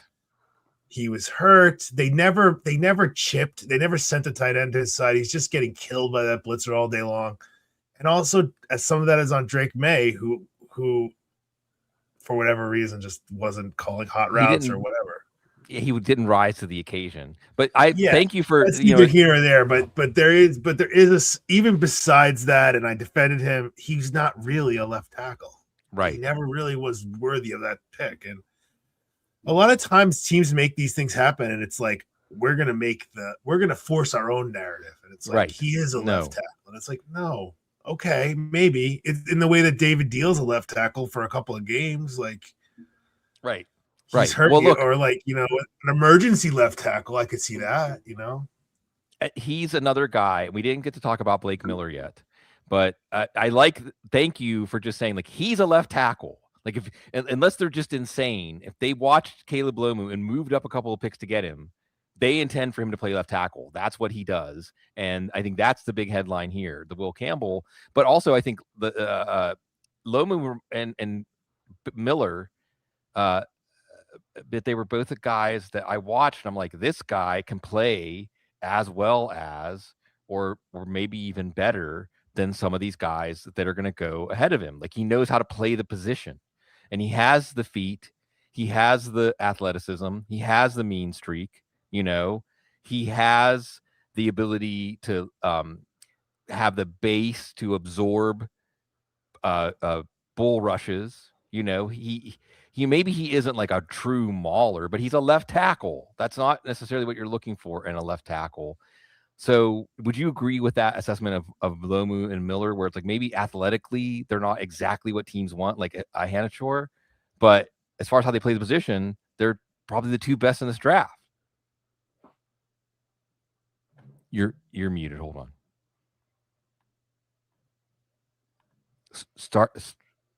Oh, you chose to mute yourself. You got to unmute yourself. I'm so now sorry. we're gonna really have an impact. I No, call you're these like the Colton Miller types. These are like they're good enough to play left tackle for 10 years in the league, but not good enough for anyone to like know their name or like, you know, like make a Pro Bowl. Or Mike McGlinchey is like the right tackle version of this. I actually like Blake Miller, and I said this in my mock a couple of times. He was a former wrestler, and he wrestled 150 matches in Ohio and won, you know, he was in the state championships and stuff, and that's who Brad Holmes likes. So that was one mock I actually got right. He looks a lot like Taylor Decker, you know, like that helps sometimes. He's like, yeah, that looks like the guy I'm replacing. But these guys all have high RAS. They're not bad athletes, you know. No. I think you're seeing this. They're like, just not ideal. They're just not like a prototype. Yeah, no, I mean, that's what I'll get at, because, you know, one of the things that's fun, like what Matt Waldman was saying, is, you know, one of the things when we do what we do, people say, well, you're not going to get fired if you're wrong, but that's a bad bias. That means you're going to do like defensible decisions that everybody else would have done, and right. And I mean, I just want to do like a larger. You are going to get fired. You're always going to eventually. Get fired. Yeah, it's just a longer, drawn out process. Yeah, right. So more infighting. So, but the thing is, like, here we are, and we're crotchety old men. It's fine saying, you know, these two guys are actually the best at this position. If you watch them play the position, but 4 guys went ahead, 6 guys went ahead of them because they're 3-cone time or their Twitch or whatever. And I just think, you know, the good organizations are going to continue to benefit. I mean, we go all night on this. If picking at the top of the draft was automatically successful, then teams like the Jets would be good. You know what I mean? But like other, you know, like that sounds like some sort of, you know, great adage or aphorism, you know. You know what I mean? Like, and you all it took was making the picks. You know, the Jets like, would be good. Get to the end of the round, and now they're good teams are making good, smart picks, and you're like, just make good picks. Doesn't matter about. I hate the value conversation where it's like, thank you. Oh, the value of a quarterback here is more than the value. How about the value of not drafting a bust? Like you know, 100% of 0 is 0. You know, whatever. That's like, I see the Jets traded back. The Jets are back on the board to get Ty Simpson. Oh wait, someone told them Ty Simpson went number 13. Excited. I don't know what they want though. I think we can like probably Omar take Cooper? a Christopher Guest movie of a dog show and probably put this into the NFL draft, and it would make total sense. Absolutely. Chiefs take Peter Woods, by the way. And real quickly, because I just want to touch on Lomu as a person, you know, because how about these tackles? By the way, again, Spencer Fano, Cleveland 9th pick, right tackle, went 9th. And the left tackle, supposedly the more important position or more difficult position to fill. They played on the same team, and Deuce Latui is his father's cousin. Oh, go ahead, unpack that. What was that for? The Jets picked Omar Cooper Jr. Omar Cooper. Well, they wanted. There were so many mocks that had him at 16, so it's not surprising that they would trade back in the first to get him. Matt Waldman, sorry, Matt Batanti. Well, I shouldn't say sorry because you're. No, tell me what. Matt Waldman, I was underwhelmed, so you have to cheer him up. I mean, I would say this: Omar Cooper to me is kind of like an aspiring upper middle class Roddy White, you know, type of player who can be physical. He's not Deebo Samuel, you know, he's 20 pounds lighter than that, but he's a tackle breaker. He can go up and win the ball. I think the route running can get better, and he can become a really fine complement to Garrett Wilson as that kind of 1B wide receiver. I think that can happen in a perfect world. It just kind of surprises me even more that they went Kenyon Sadiq when they followed up with a Cooper type of player.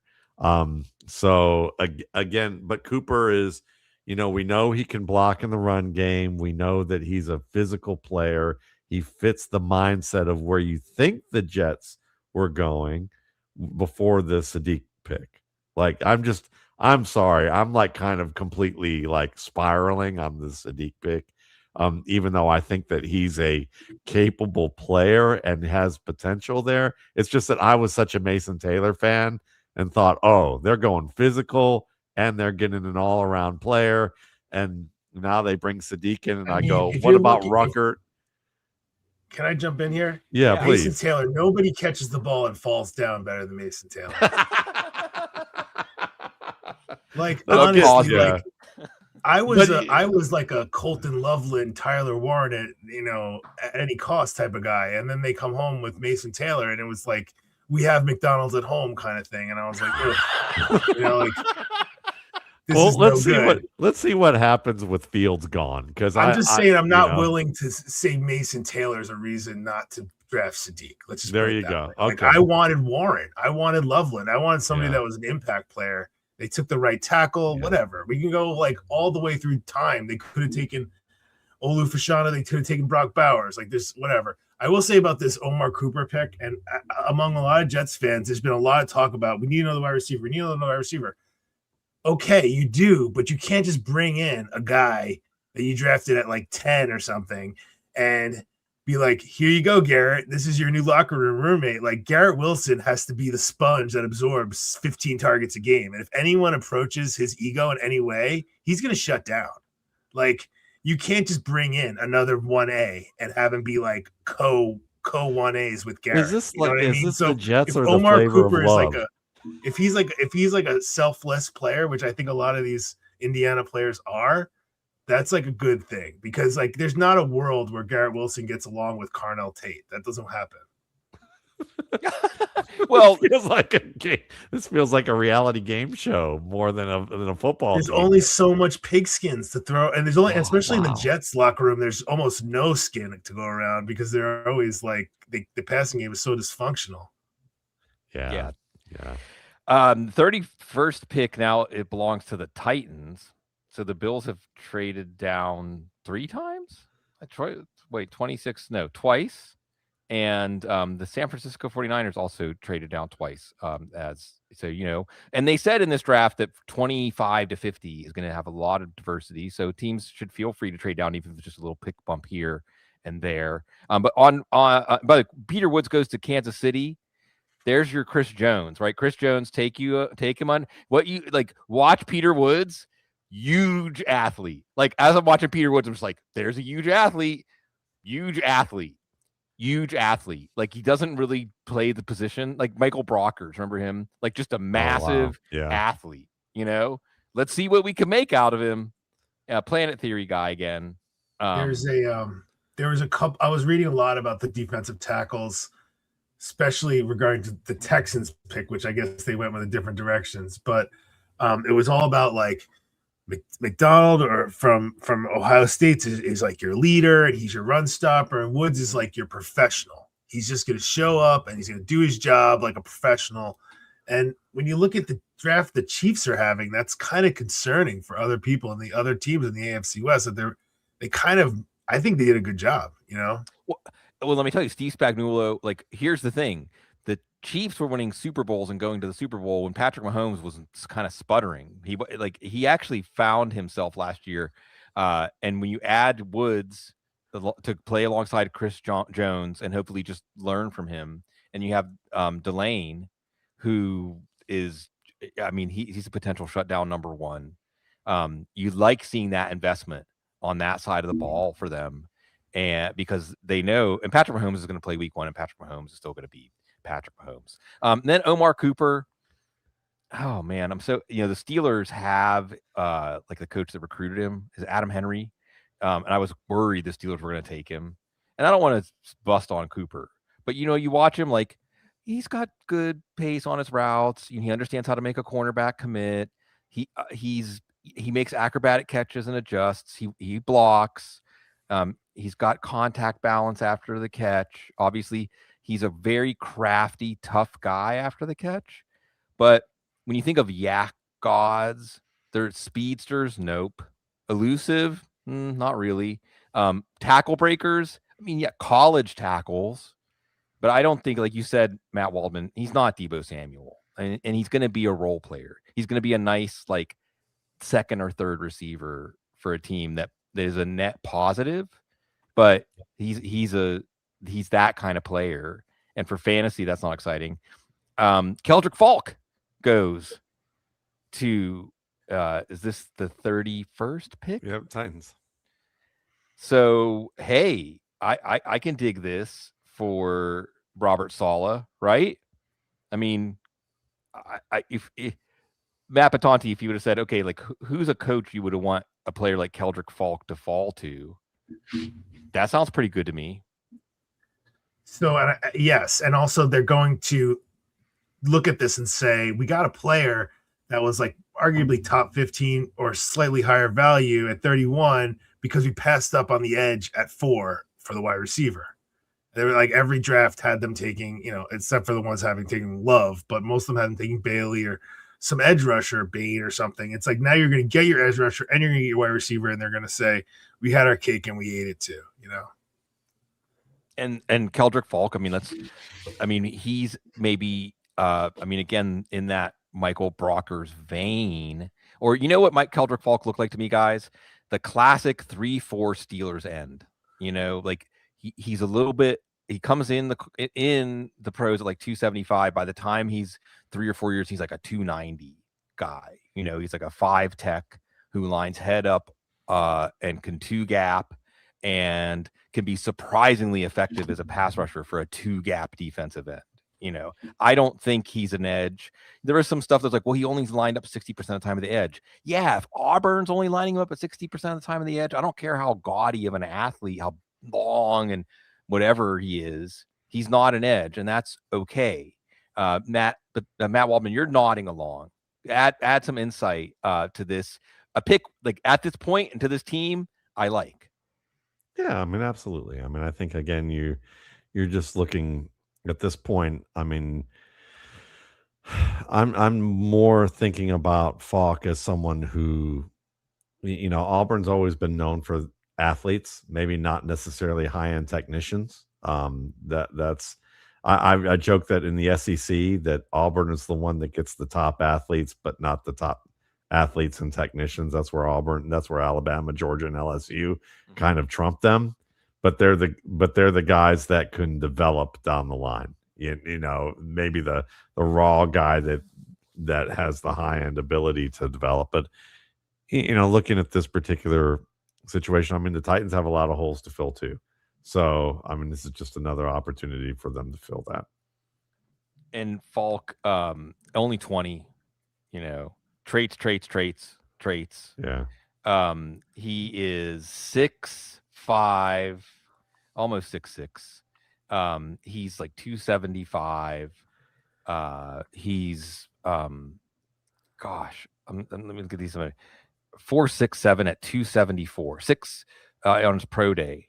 84-inch wingspan, and just coach him up. Yeah, Bruce Feldman wants to go to when he compiles his freak list. I think the first place he goes is usually Auburn. Yeah, it may not. They're usually not the players that pan out all the time, but they're the guys that certainly when he's filling his book, I think he can book a trip down there on a regular basis. Well, and the guy that I actually like, if you want someone that's going to actually get to the quarterback from Auburn, is Karen Crawford.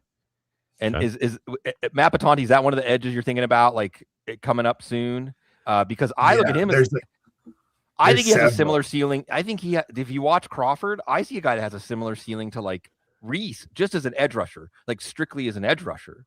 Like someone that's just eminently projectable, because we're not even really talking about and Jadarian Price goes to Seattle, by the way, blowing up fantasy rookie drafts. So good luck there. But I just want to talk about Kadyn. This is my last time. This is the guy, Matt Waldman. His grandfather was the Snowman, Eddie Crawford, a professional wrestler who had a long-time feud with Jerry the King Lawler. I'm just glad we got to mention Jerry the King Lawler. I wanted to make sure.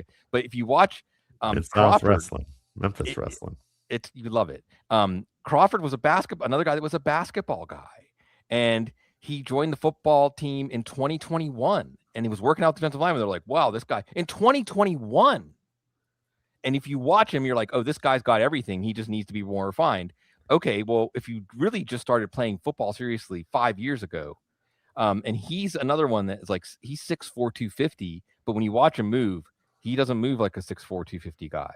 I really am excited about him, and I'm like some of those guys you watch Faulk and you keep noticing him.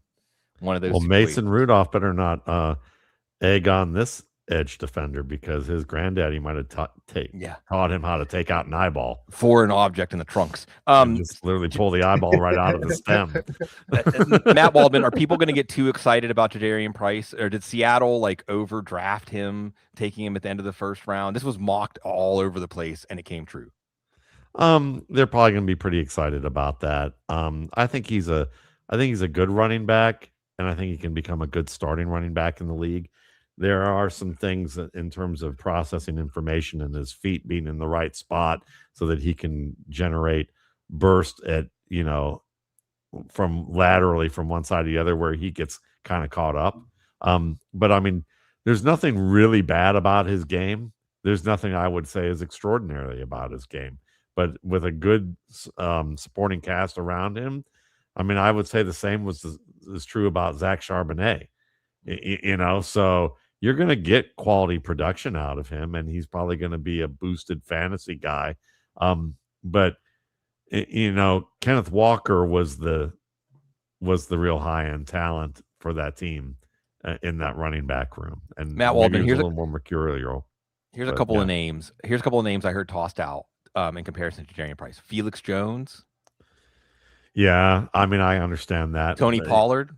That's because, I would say he's a middle class Terrell Davis, kind of more in that vein than he is. My dog doesn't like me mentioning good running backs, as you can hear. He's a safety at heart, but yeah, I would say that he's one of those guys that you get a good zone. He fits the outside zone, what they want to do. So, I mean, I think it's a good pick for them, and it could develop into him becoming the long-term starter there. But I think Felix Jones is a little one-dimensional. I think Tony Pollard makes a little more sense, but I think that maybe not quite as explosive as Tony Pollard, but a little bit more rugged. Yeah, but a little linear. Hasn't shown the passing game skills a lot, but this is that classic Matt Waldman. You opened our eyes this a long time ago. Just because you haven't seen it a lot doesn't mean you can't do it. Yeah, you got to look at the techniques. Yeah, and would you agree with that? Would you agree with that with the Price, that he does project as a potential three down running back? Yeah, I mean, I think that there's no major issues with him as a blocker that he's not going to be able to overcome. And as a pass receiver, I think he caught the ball reasonably well. The route running we're going to need depends on how they're going to use them. But most likely, most teams don't say, oh, we're going to have you match up against, guys one-on-one. Even guys who show that, they often say, is that see, Felix? there we go. Is that Felix? This is Felix, you guys. He wants me to hug him. Nice. Felix, you're luxurious. Nice. Felix, yes, that's how he's a first-round draft pick. Absolutely, no doubt, blue chip. See, rest in peace, Zook. By the way, Zook was the first cat I think to ever appear on the show. A long tradition here on the Audibles. We got 32 picks in, and we hung out with our friends. A little faster draft. Thanks everybody in the chat room, and remember our draft tracker. And by the way, Dave Kluge and Joey Wright and Jeff Bell are going to be doing the second and third round, and a ton of football guys are going to be coming through there. So come back tomorrow night. More great talk. Yeah. And make sure and talk up Mike Washington as much as possible for Dave, because Dave still feels like wanting to end the show after he and I were on there talking about Mike Washington. So let's give them some love. Yeah. And really give love to all these players and the families and the neighborhoods and the coaches and all of the people that made it possible for these dreams to come true. And we'll just get right back to it. Cecil and I are going to we're doing our division by division shows. Matt Waldman post-draft RSP coming up. And folks, we just love to serve. Thank you so much for this. It's a privilege. It's a pleasure to serve the great football guys community. And we always want to serve you however we can. We do because we love you and because you're so very classy. I'll get some sleep.